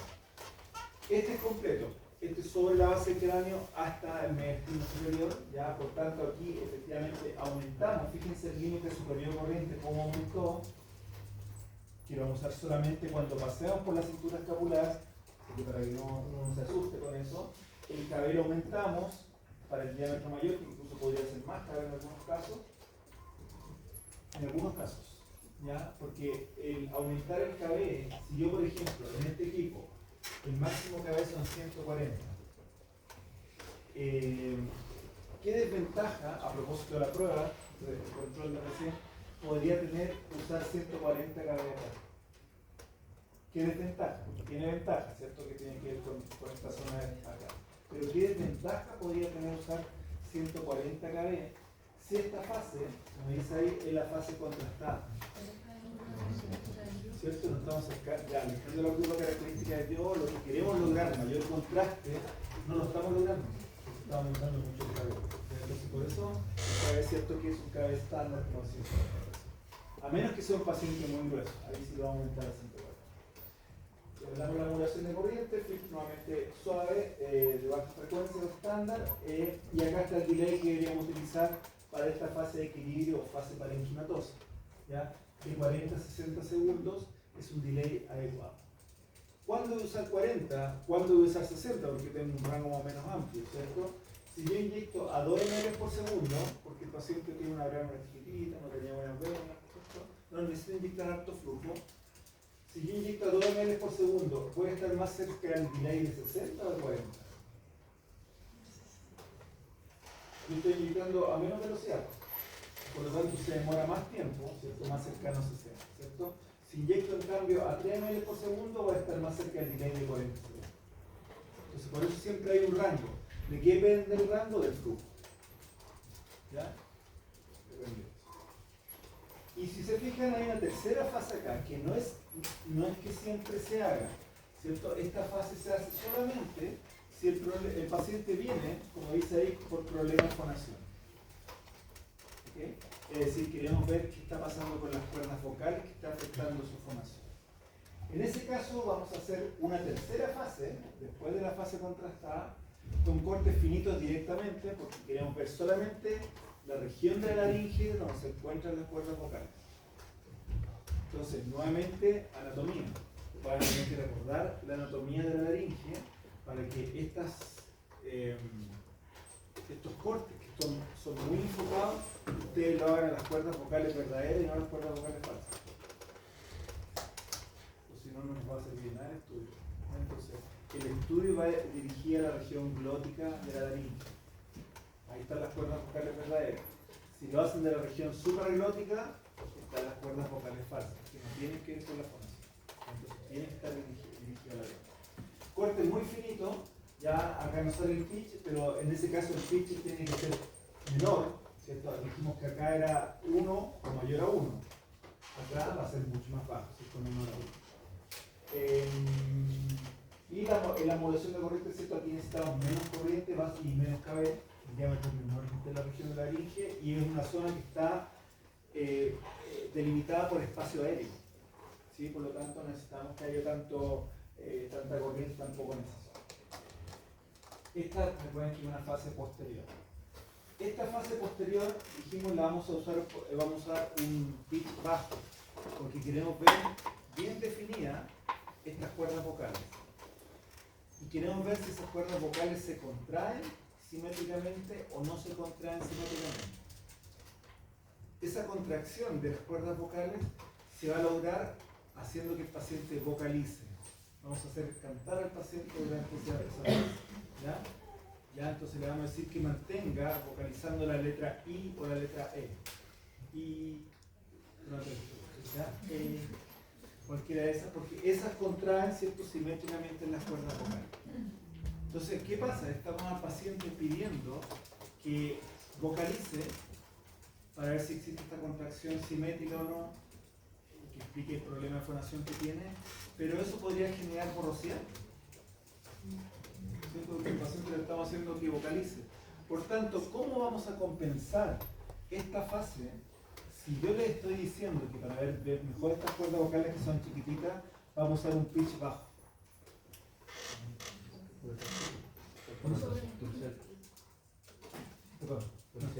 La rotación del tubo, aquí vamos a usarla más rápido para esta fase. ¿Se acuerdan del gasto material? Tiene que estar bien justificado cuando vamos a usar el tiempo de rotación más veloz que entrega el equipo. Acá se justifica. ¿Y qué otra cosa más podemos hacer para que el estudio sea rápido? Matriz. ¿Qué matriz vamos a usar acá? Matriz completa, ¿cierto? Por lo tanto, quizás con un barrido o dos barridos vamos a cubrir toda la cuerda vocal. ¿Okay? Con eso vamos a evitar el problema de que se pueda mover durante la fonación. Ojo, sale más adelante, pero se lo voy a decir al tío a propósito de que estoy hablando de la fonación. Esta es una tercera fase en el caso que requiera fonación. Cuando el paciente viene por estos problemas de fonación, la causa podría ser de tipo nerviosa, es decir, un problema de inervación o problema que hay una masa, etc. Eso lo vamos a ver con imagen. Pero si el problema es de inervación, es decir, el nervio laringio que llega a esa región, que permite la contracción de las cuerdas vocales, el problema es de inervación, tenemos que anatómicamente seguir el nervio laringio. Y recuerden que el nervio laringio llega hasta la ventana aortopulmonar. Por lo tanto, en la fase con contraste, el largo estudio ya no va a ser hasta el mediastino superior, va a ser hasta la ventana aortopulmonar. ¿Ya? ¿Por qué? Porque hay que seguir el trayecto de ese nervio laringio recuperado. Entonces, fíjense en estas imágenes, y ya ustedes lo tienen súper claro, que esto está sin contraste, ¿cierto? ¿En qué fase está? De equilibrio, ¿cierto? Está claro. ¿Qué estructura es ambientes anatómicamente con contraste? ¿Cierto? ¿Qué estructura es esta? La yugular, ¿cierto? ¿Qué yugular? Pero ¿cuál? Interna, yugular interna. ¿Qué estamos viendo acá? La carótida. ¿Qué estamos viendo acá? ¿Qué glándula? Sí. Está por debajo de la mandíbula. Submandibular, ¿cierto? Submandibular. Y se fijan, todos están con contraste. Tienen contraste similar. ¿Por qué? Porque en esta fase logramos que haya equilibrio entre la arteria y la vena, por lo tanto poder ver esas estructuras que están contenidas. ¿Y a qué estructuras pueden corresponder? Sí. Ganglio linfático. Lo vemos claramente porque el vaso arterial y venoso están con contraste. Y podemos visualizar la glándula que ya impregnó. Entonces, esa es la fase adecuada, fase de equilibrio parenquimatosa, y que en ambos cortes, a nivel suprayoideo e infrayoideo, se está logrando, ¿cierto? Se está logrando la visualización de vena, de arteria, de glándula, por ahí algunos linfáticos chiquititos que hay, etc. ¿ya? Si no, no podemos diferenciar un puntito del otro. ¿Ya? Importante esta fase entonces de equilibrio. Bien, entonces, esa fase de equilibrio que nosotros logramos con esta adquisición que hicimos, que es siempre una adquisición axial, ¿bien? Luego tenemos que postprocesarla y esto tiene que ver con las reconstrucciones multiplanares, ¿sí? Las reconstrucciones multiplanares que hacemos también están en relación a un eje anatómico, ¿ya? Y por lo tanto, la reconstrucción coronal que hacemos, el multiplanar coronal, si ustedes se fijan, es una línea que pasa paralelo a la vía aérea. ¿Ya? Nosotros podríamos poner esta línea acá, así de esta forma, ¿bien? Y nos vamos a estar mostrando una imagen coronal, pero no es coronal anatómico. El coronal anatómico es en relación a esa línea. ¿Ya? Y esta es la imagen que obtenemos. Bien, si se fijan ustedes, un eje importante de visualización en el mismo plano frontal o coronal es la vía aérea. Se ve casi completa. ¿Bien? Para poder caracterizarlo o la relación que tiene con el tejido blando que está a su alrededor. Ahora, ¿qué diferencia hay entre ambas imágenes respecto a este plano coronal? O a estas dos imágenes que están en el plano coronal. El ruido presente, ¿cierto? Y dijimos que para nosotros es importante, por eso estamos haciendo este destino superior, evaluar en esta parte inferior también las cadenas ganglionarias. Si la imagen tiene mucho ruido, esos puntitos que van a ser ganglios no los vamos a poder distinguir claramente. ¿Ya? Y por lo tanto debemos lograr una imagen sin ruido. Por tanto, ¿cuál es la diferencia entre ambos respecto al modelo de reconstrucción? ¿Cuál es este? Este es el mean o average, ¿se acuerdan? Hasta le dimos profundidad y por lo tanto el ruido que está presente lo disminuimos. ¿Sí? ¿Por qué? Porque en cuello lo que queremos es tener buena resolución de contraste, que haya poco ruido. Bueno, y el otro plano, el plano sagital, ¿sí? Siempre vamos a reconstruir en axial, en coronal y en sagital, y aquí la referencia es la línea medio sagital. No es medio.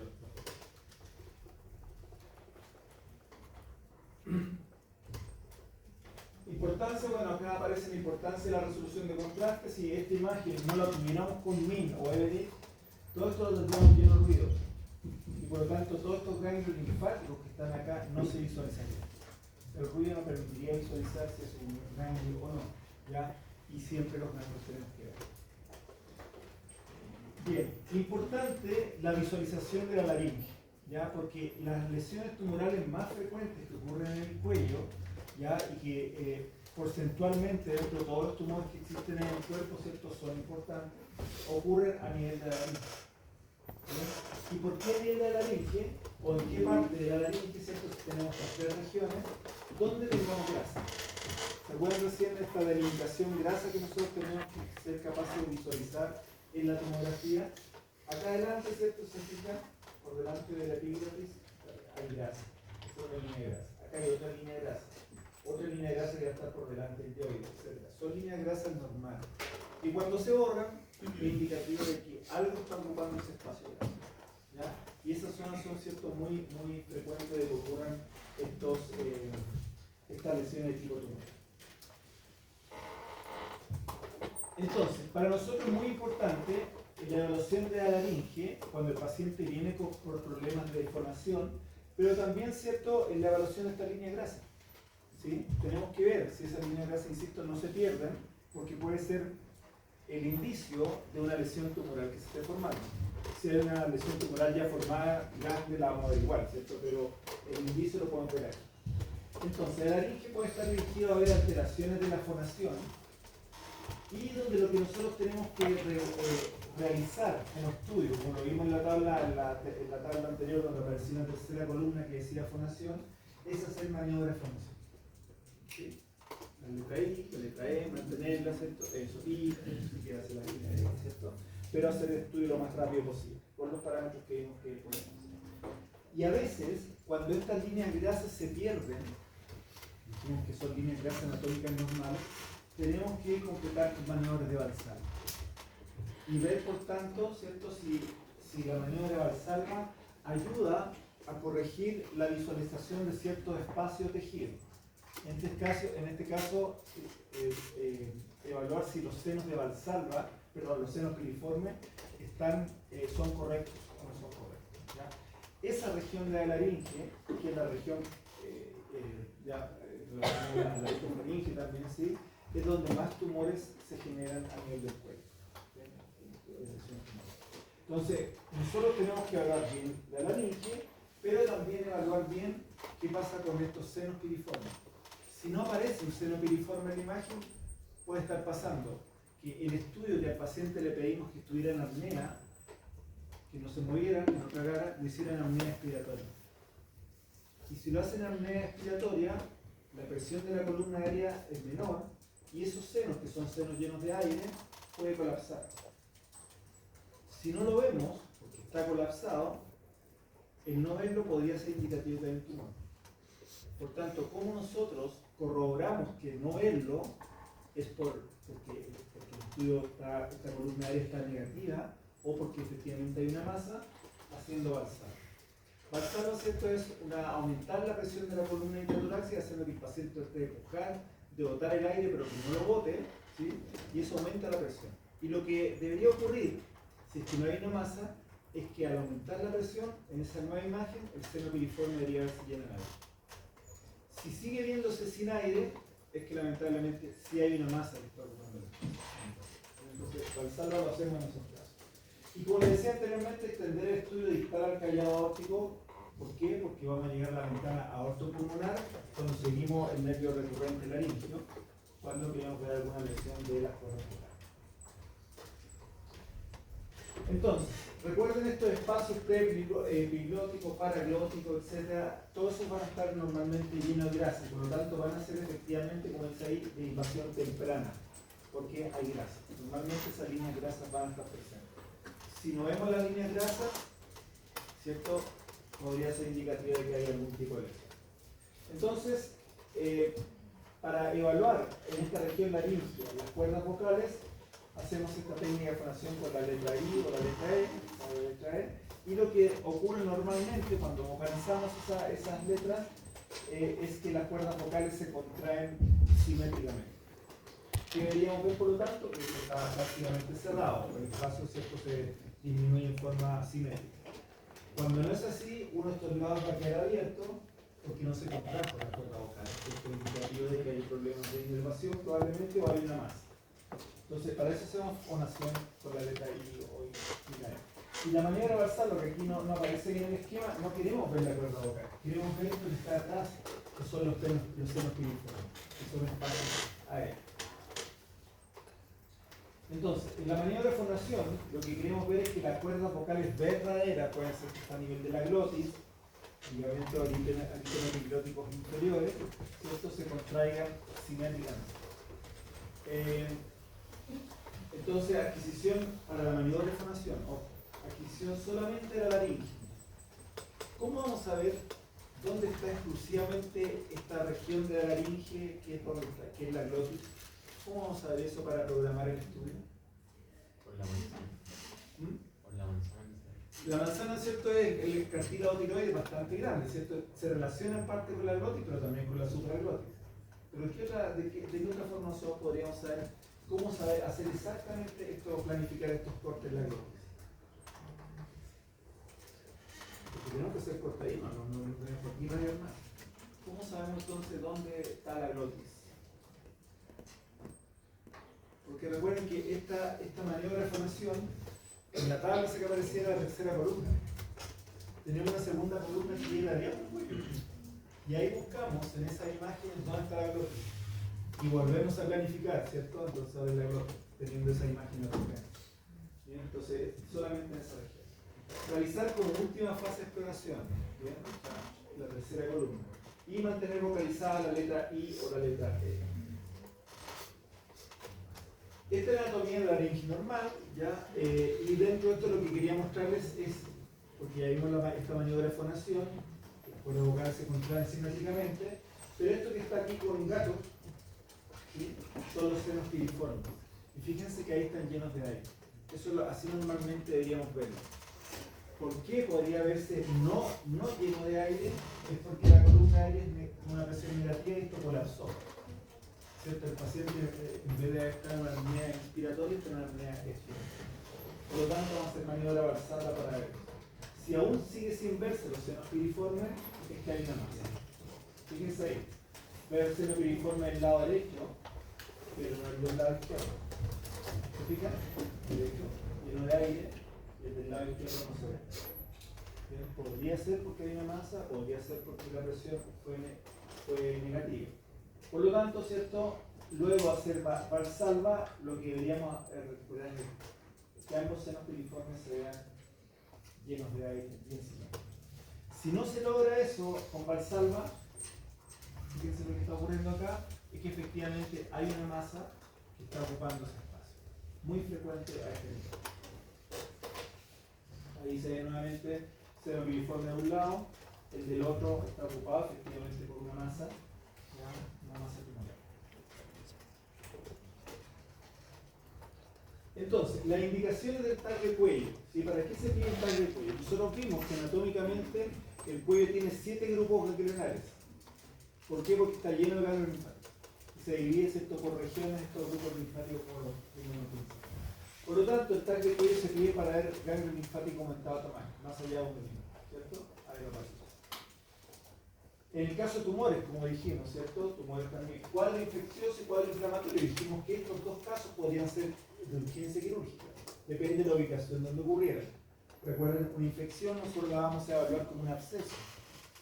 Una inflamación la vamos a evaluar como un termómetro, ¿cierto? En imágenes. Parálisis de cuerda vocal. ¿Sí? Por lo tanto, el estudio va dirigido a la laringe, hasta maniobra de fonación, ver el trayecto recurrente laringio hasta la ventana pulmonar.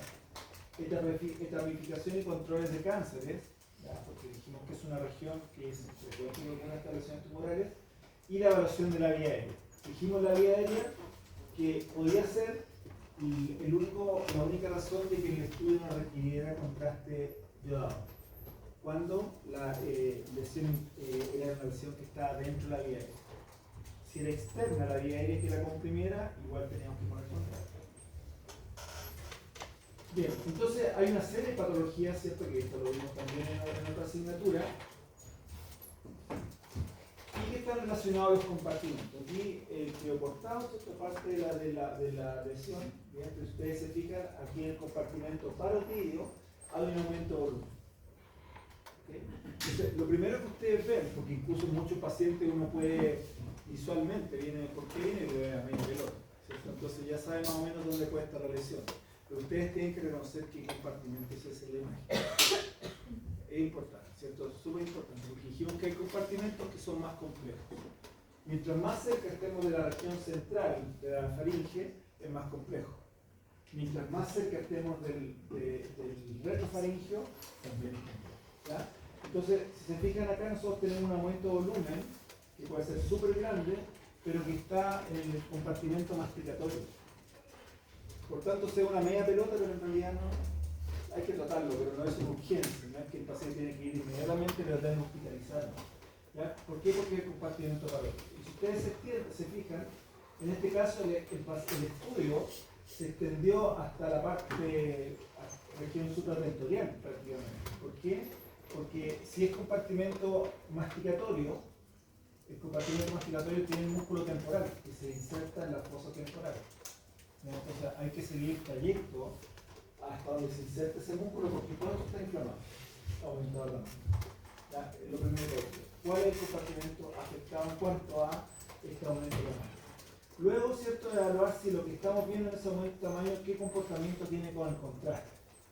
Dijimos, ¿cierto?, si capta contraste en forma heterogénea, más en la periferia y una fase tardía, va a ser una infección.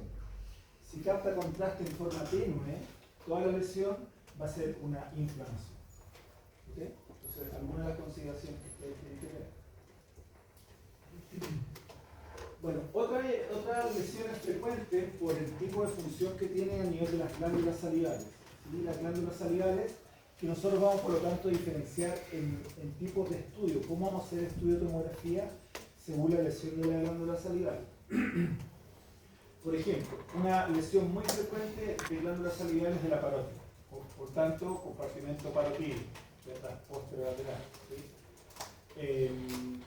Por la función que tiene esa glándula en la secreción de saliva de tipo 0. Hay otras lesiones de otras glándulas, como las glándulas submandibulares, en cambio, que la saliva que producen es una saliva más mucinosa y más viscosa, y que recuerden que esa saliva viscosa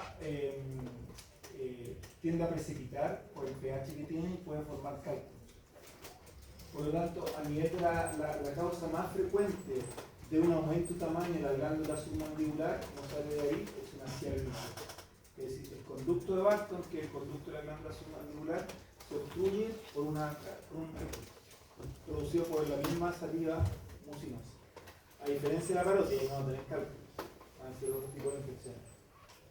Entonces, va a haber una técnica, ¿cierto?, que se hace en equipos con doble energía o con teofotónico, que hace la técnica que se llama de inflado de la mejilla, ya que es una técnica de cialografía, en la cual se inyecta contraste directamente en el conducto. Eso no lo hacemos nosotros, ¿cierto?, se inyecta en el conducto y vemos, ¿cierto?, la distribución de ese contraste, y al paciente se hace que infle la mejilla para ver si efectivamente por presión ese conducto está ocurrido o no por un cálculo. Entonces lo podemos evaluar. Ahora, una fase basal obligatoria, como dice acá, se refiere a una fase sin contraste. Y esa fase sin contraste, ¿cierto?, para nosotros es súper importante, porque si es un cálculo, ustedes saben que el cálculo o el material calcio se ve claramente sin contraste en tomografía. Entonces ya con eso podríamos decir hay una cialogenitis. En el caso de la cialogenitis bacteriana, ¿cierto?, va a depender si es la parotia, que es la más frecuente. La saliva que se genera ahí es de tipo serosa, que no mata las bacterias, sino que las arrastra de vuelta a la boca, y por lo tanto lo que podemos tener es un aumento de volumen. Fíjense, se ve heterogénea la captación de contraste, démosle más tiempo, 15 segundos más de la fase parenquimatosa, y vemos que solamente impregna la periferia, para decir es un absceso. Y en este caso, ¿cierto?, vemos como el conducto, que es el conducto externo, está dilatado, que es el conducto que llega a la boca. En este caso, una cialogenitis submandibular. Distinto al caso anterior, el aumento de volumen era por la infección de que había poca saliva, la saliva que arrastraba de vuelta a la bacteria en la boca, la vez poca saliva, ¿cierto?, las bacterias van, efectivamente invaden la parótida y la inflaman. Pero en este caso es porque hay un cálculo, ¿cierto?, en el conducto de Barton, una cialogenitis submandibular, por lo tanto es una fase sin contraste, y lo vemos claramente. Vemos claramente la litiasis sin contraste. La cialolitiasis, que luego podemos complementar, como les decía, con contraste, y que en el caso de equipo de doble de energía o con teofotónico se puede hacer esta técnica de expansión de la mejilla, como para aumentar la presión del conducto y ver si hay una oclusión real, y hacer además, ¿cierto?, la posibilidad de hacer una fase sin contraste virtual, que ya lo hemos visto en otras clases, ¿sí? Y por lo tanto poder ver la litiasis a partir de una imagen con contraste. Por tanto, ¿qué estamos logrando con eso? Si esta fase es una fase virtual, estamos disminuyendo la fase que irradiamos al paciente, no lo hicimos esta realmente, ¿sí? Y por lo tanto podemos disminuir la dosis en un 32%, solamente por no haber incluido la fase sin contraste. ¿Cómo logramos la fase sin contraste? Con las variantes que nos dan este tipo de tecnología, con teofotónico y de doble energía, donde podemos hacer la separación espectral y tiene una imagen sin contraste, como dice, sin contraste virtual. Sin contraste virtual, y también podemos hacer en estos equipos, fíjense, aquí como vemos la glándula parótida, está impregnada con contraste, ¿cierto? Vemos, si ustedes se fijan, se ve muy clarita la glándula parótida, muy definida. Primero que nada porque estamos con un equipo que tiene una resolución espacial mucho mayor, ya por eso vemos en detalle la glándula y sus conductos. La vemos bien contrastada porque pusimos yodo, ¿cierto? Y estamos en una fase parenquimatosa. Bien, y podemos lograr un contraste virtual, y ver si hay un cálculo especial. Pero en este caso, si ustedes se fijan, acá tenemos la fase contrastada, vemos el aumento de tamaño de la glándula, pero no vemos una lesión mayor con esta ventana. Si hacemos el mapa de yodo, podemos ver efectivamente que había una lesión tumoral dentro de la glándula parótida, que está generando cierto aumento de tamaño de la y no solamente la litiasis. Entonces, con esas técnicas nosotros podemos lograr mejores resultados aún de lesiones a nivel glandular, con el mapa de yodo y con la imagen virtual sin contraste. Entonces, dentro del diagnóstico diferencial de la cialolitiasis versus el tumor a nivel de las glándulas salivales, ¿cierto? Acá hay una imagen que no corresponde, pero la sospecha litiásica nosotros la podemos ver sin contraste. Simplemente, ver, ¿cierto? Una imagen sin contraste en un equipo que no sea ni de doble energía ni con corteo fotónico. ¿Ya? Pero eso está haciendo que tengamos una fase sin contraste más una fase con contraste para esquematosis. Si eliminamos la fase sin contraste porque tenemos este tipo de tecnología, como vimos podemos disminuir hasta un 32% la dosis que recibe el paciente. ¿Ya?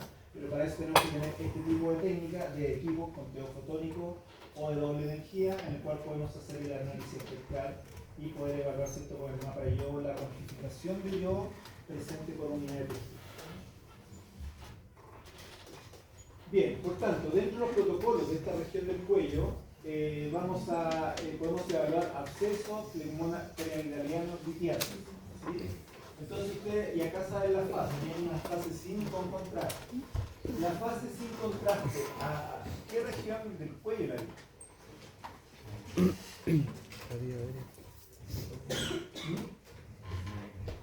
La fase sin contraste, esta que dice acá sin contraste. La fase sin contraste, ¿qué parte del cuello haría la fase sin contraste? Donde el paciente sugiere que tiene el aumento de volumen o la molestia.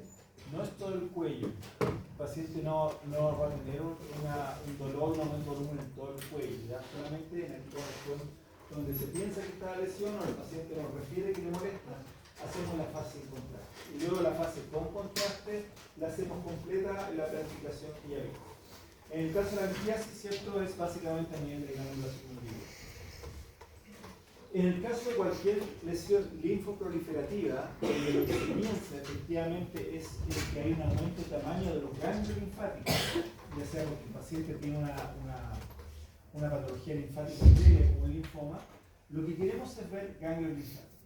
Y para poder diferenciar un ganglio linfático que puede estar aumentado de tamaño de las arterias y las venas, es que vamos a contar. La arteria y la vena, en fase parenquimatosa, vimos que se veía en equilibrio. El ganglio linfático no va a captar contraste, va a captar contraste. Por lo tanto, para ese tipo de patologías, el estudio es directamente con contraste en fase parenquimatosa. ¿Okay? En el caso de etapificar lesiones tumorales, cuando estamos etapificando, ¿cierto?, estamos evaluando una lesión inicial y en la etapificación estamos diciendo, este tumor tiene tales características, hay ganglios linfáticos comprometidos o no, hay metástasis o no. Eso es una etapificación. Entonces es un estudio previo a definir para ese tumor cuál es el mejor tratamiento. En la etapificación vamos a hacer primero sin contraste y luego con contraste. En el cáncer de laringe, ¿okay?, cuando se está etapificando un cáncer de laringe, a lo mismo que estamos viendo en este caso acá, vamos a incluir fonación, porque la lesión a nivel de laringe, por lo tanto queríamos ver si las cuerdas vocales están afectadas por esa lesión tumoral. En la obstrucción de la vía aérea, recuerden, obstrucción de vía aérea intrínseca, sin contraste es más que suficiente. ¿Ya? Si es una obstrucción extrínseca va a ser sin contraste. En el caso de la fístula traqueobronquial y en el caso del cáncer del esófago, en ambos casos, vamos a hacer un estudio sin y con contraste, pero en la fase con contraste vamos a hacer contraste yodado vía intravenosa y vía oral. También damos contraste yodado diluido vía oral para vernos para la fístula. O en el caso del cáncer de esófago, ¿cierto?, para ver si en las paredes engrosadas del esófago producto del cáncer están ocurriendo el lumen esofágico a nivel del cuerpo. Entonces, para ver eso, tenemos que poner contraste también vía oral. Y en el caso de las parálisis de las cuerdas vocales, lo mismo que en el cáncer de laringe, ¿sí?, el estudio lo vamos primero a hacer sin contraste en esa región, luego con contraste, pero que lo vamos a extender, dijimos, hasta la ventana aortopulmonar, y luego la fase fonación. En todas estas lesiones donde aparte hay una masa laringea o de los senos piriformes que no se ven adecuadamente, también complementamos con Valsalva. Entonces, ¿qué característica tiene esta lesión que está acá? Primero, ¿dónde está ubicada esa lesión? Ahí para, de alguna forma que nos sirva de referencia, si esa lesión, ¿cierto?, tiene un componente de urgencia. Esto es una urgencia quirúrgica, tenemos que dar la alerta inmediata. Este paciente no lo podemos mandar para la casa. ¿Sí? Por tanto, tenemos que rápidamente emitir la alerta. ¿Este paciente cumple esa condición? No, ¿cierto? ¿Dónde está ubicada la lesión? ¿En qué compartimento? Ya, el masticatorio, recuerden que estos músculos que están acá en relación a la mandíbula, esta es la región masticatoria. Este es incluso ya más submandibular, ¿cierto? Es más arriba. ¿Ya? Pero este está más posterior, más posterolateral al masticatorio. ¿Cuál es el más posterolateral? O sea, acá atrás. ¿Cuál es posterolateral al compartimento masticatorio?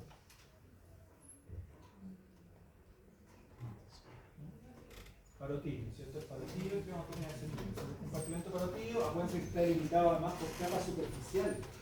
Por lo tanto, ¿cierto?, es menos complejo en función de generar una compresión de vía aérea, no generar una compresión de vía aérea. Pero sí puede tener complejidad posterior. ¿En qué? En que ocluya o comprima elementos que están contenidos en el mismo compartimento. Pero eso es un poco más a largo plazo, no es una urgencia. Bien, ¿y qué características tiene esto? Es una lesión que tiene características de ser un cuadro inflamatorio o infeccioso. Está captando solamente la periferia, no el centro, ¿cierto? Por lo tanto es infeccioso más bien un absceso que me cae. Entonces eso es lo que ustedes tienen que ir reconociendo en la imagen. Insisto, nosotros no informamos, pero hay algunas lesiones que tenemos que caracterizar, como dice ahí, para definir su urgencia.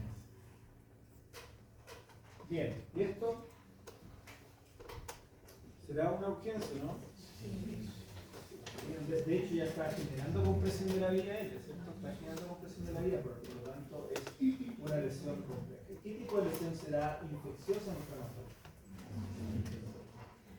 Nuevamente infecciosa, se fijan en la pared la que está captando más contraste más que el centro, que es un centro con pus, un absceso, ¿cierto? Un centro turbulento.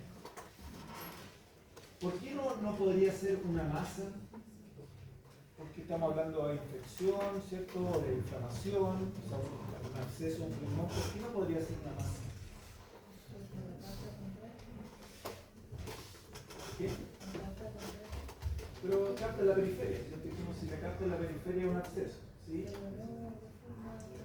Ya, no capta tanto contraste. ¿Y de qué otra forma podríamos decir no es una masa? Si fuera una masa, ¿cierto? Dijimos que las capas que delimitan un compartimento del otro se pierden. Por lo tanto, la masa estaría mucho más poco delimitada, ¿cierto?, dentro de una capa. Bien, respecto a aspectos simétricos de tiempo de inyección de contraste y cooperación del paciente, ya dijimos que la dosimetría era relevante porque aquí tenemos una glándula que es una glándula muy radiosensible como es la tiroides. Por lo tanto, tenemos que usar aquellas estrategias que nosotros podamos para disminuir la dosis, sobre todo la modulación de dosis. Estamos tratando, en todo esto estamos hablando de equipamiento que no tienen estas herramientas de estudios submilisievert, porque son los equipos, por lo menos en Chile, que todavía son menos frecuentes. ¿Ya? Pero aquellos equipos que tengan integración, etcétera, el aspecto dosimétrico es mucho más controlado. Tiempo de inyección de contraste. ¿Qué tiempo? Y la cooperación del paciente, que tiene que ver con la apnea, ¿cierto? Que no se mueva, que no traiga. Bien, dentro de las técnicas de inyección, ¿sí?, nosotros dijimos que existe la fase que nos interesa a nosotros, básicamente la fase parenquimatosa. Pero van a haber algunas patologías, como son las lesiones paratiroideas, o como son los globus carotídeos, donde nos interesa evaluar tanto la parte más precoz, más arterial de una estructura, y al mismo tiempo la fase más parenquimatosa o incluso más tardía. Entonces, en esos casos, la pregunta es cómo podemos lograr en una imagen ver el comportamiento precoz de una estructura respecto a la llegada al contraste, pero al mismo tiempo ver el comportamiento tardío de esa estructura respecto a la llegada al contraste. Entonces, para eso existe esta técnica que inicialmente se usaba para técnicas urológicas, en tomografía, que se llama Eurotac, lo vamos a ver en otras clases, que es la técnica split bolo, que como su nombre lo dice, se divide el bolo de contraste en dos fases. Hacemos una primera inyección de contraste, acá sale en el esquema 50 ml de contraste, esperamos cierto delay para volver a inyectar contraste y esperamos un delay arterial respecto a este segundo bolo y hacemos el barrido. Por tanto, respecto al segundo bolo, que habían pasado pocos segundos, la imagen va a estar en fase arterial. Pero como al mismo tiempo había un primer bolo en el cual habían pasado más segundos, la misma estructura o la misma reacción la vamos a ver en una fase más tardía. Entonces vamos a poder ver el comportamiento en la misma imagen, de si es una lesión hipervascular, ¿cierto? Con este bolo, pero el tejido que lo rodea, ya que va a tener otro comportamiento, lo vamos a ver igual en la imagen, en la misma imagen, con este bolo inicial. ¿Qué quiere decir eso? Que nosotros podríamos, con esta técnica, que es una técnica relativamente nueva para los estudios de cuello, podemos lograr disminuir fases de adquisición. Porque si yo quiero hacer una fase arterial tardía y luego quiero hacer una fase parenquimatosa del cuello, quiere decir que yo voy a hacer un barrido, luego voy a tener que esperar tantos segundos y hacer el segundo barrido. ¿Qué pasa con eso? Que la dosis que recibe el paciente es mayor, porque estoy rayando dos veces. ¿Qué pasa ahora? Por tanto, si en vez de hacer eso, hago un único barrido, pero con dos bolos de estudio. ¿Ya? Esto se llama split bolo. ¿Eso no es como el bonus? O sea, lo que pasa es que el bonus 3 es un volumen previo, ¿cierto? Que se inyecta para ver el tiempo de llegar al contraste. Claro, y ese volumen previo va a generar alguna impregnación, por ejemplo, hacer un carnoso, ¿ya? Pero es menos volumen. Aquí en 50 ml, para que impregne el órgano. ¿Sí? Entonces, ustedes se fijan, efectivamente, en el cuello vamos a tener algunas estructuras, como las paratiroides, que su impregnación es mayor o se visualiza mejor en una fase arterial tardía. Que luego, en fases más posteriores, ¿cierto? Esa glándula como la paratiroides no se visualiza. ¿Bien? Entonces, ¿cómo yo puedo evaluar adecuadamente qué es lo que es la paratiroides, que lo que es la tiroides, ambas con contraste, con esta técnica de split bolo?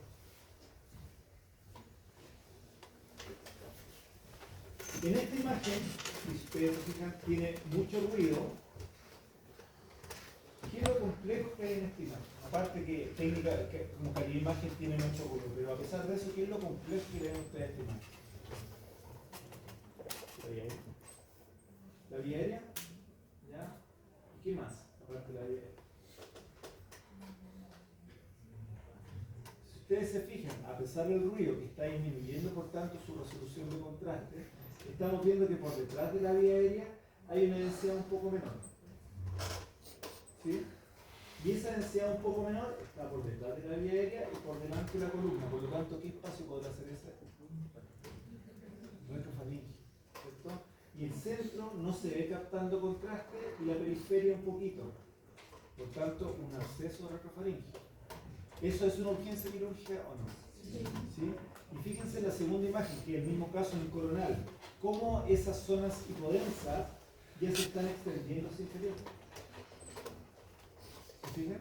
Eso se extiende rápidamente y genera en el mediastino esta infección, una inflamación por el mediastino. Muy grave, el paciente se muere de una mediastina. Ese es el problema de que por eso hacemos urgencia quirúrgica.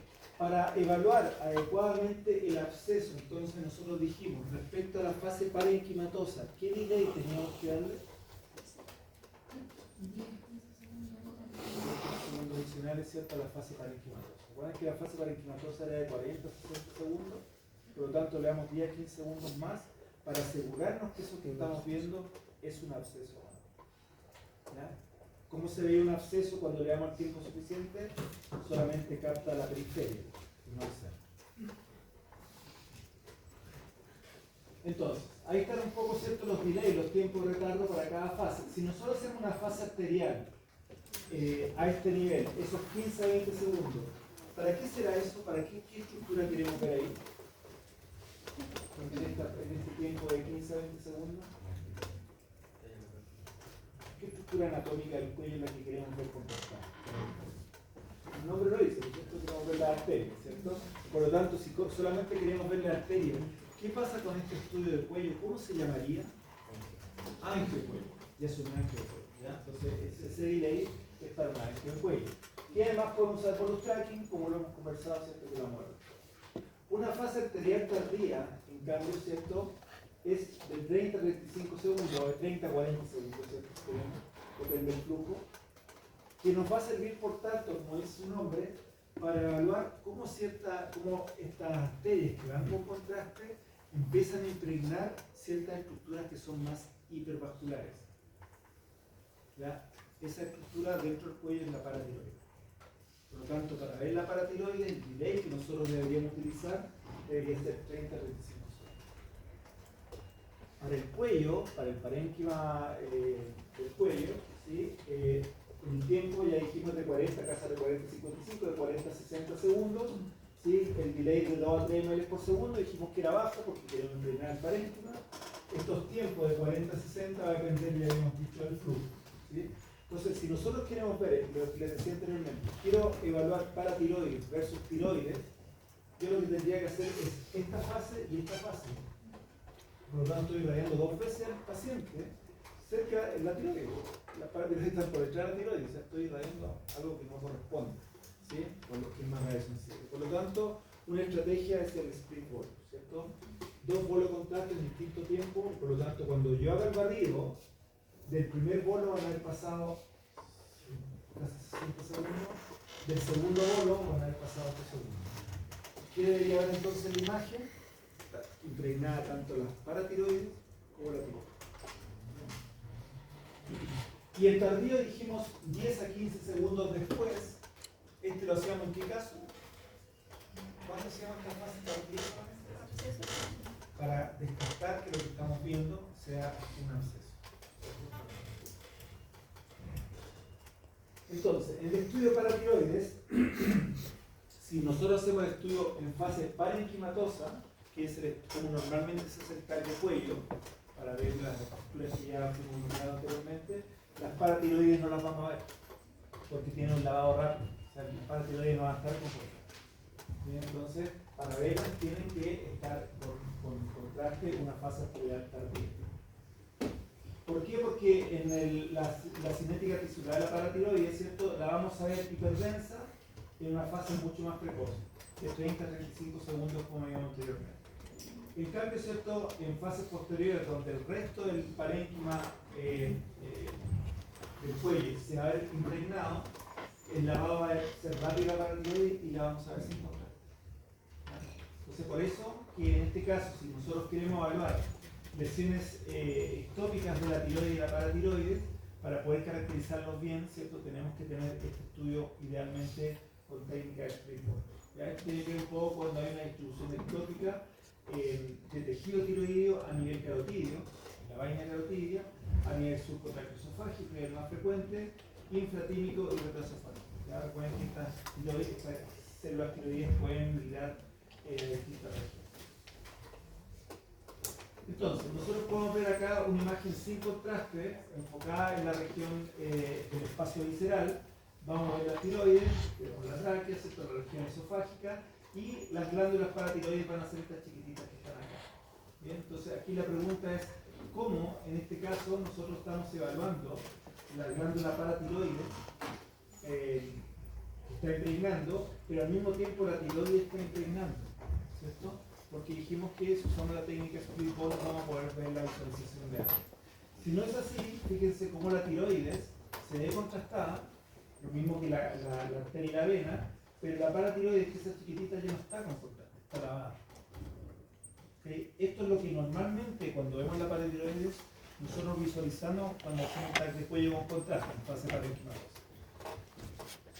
Es decir, lo correcto para poder visualizar ambas es la técnica de split bolo.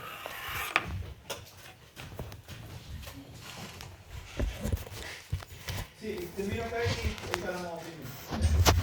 Bueno, y finalmente elaboración de los paragangiomas, ya que básicamente son lesiones que están en la vaina, en la vaina carotidia, que se pueden transformar por las 3 capas de la fascia profunda, y por lo tanto nosotros vamos a encontrar masas que tienen un carácter endocrino que va a esestar en ese paquete vascular nervioso.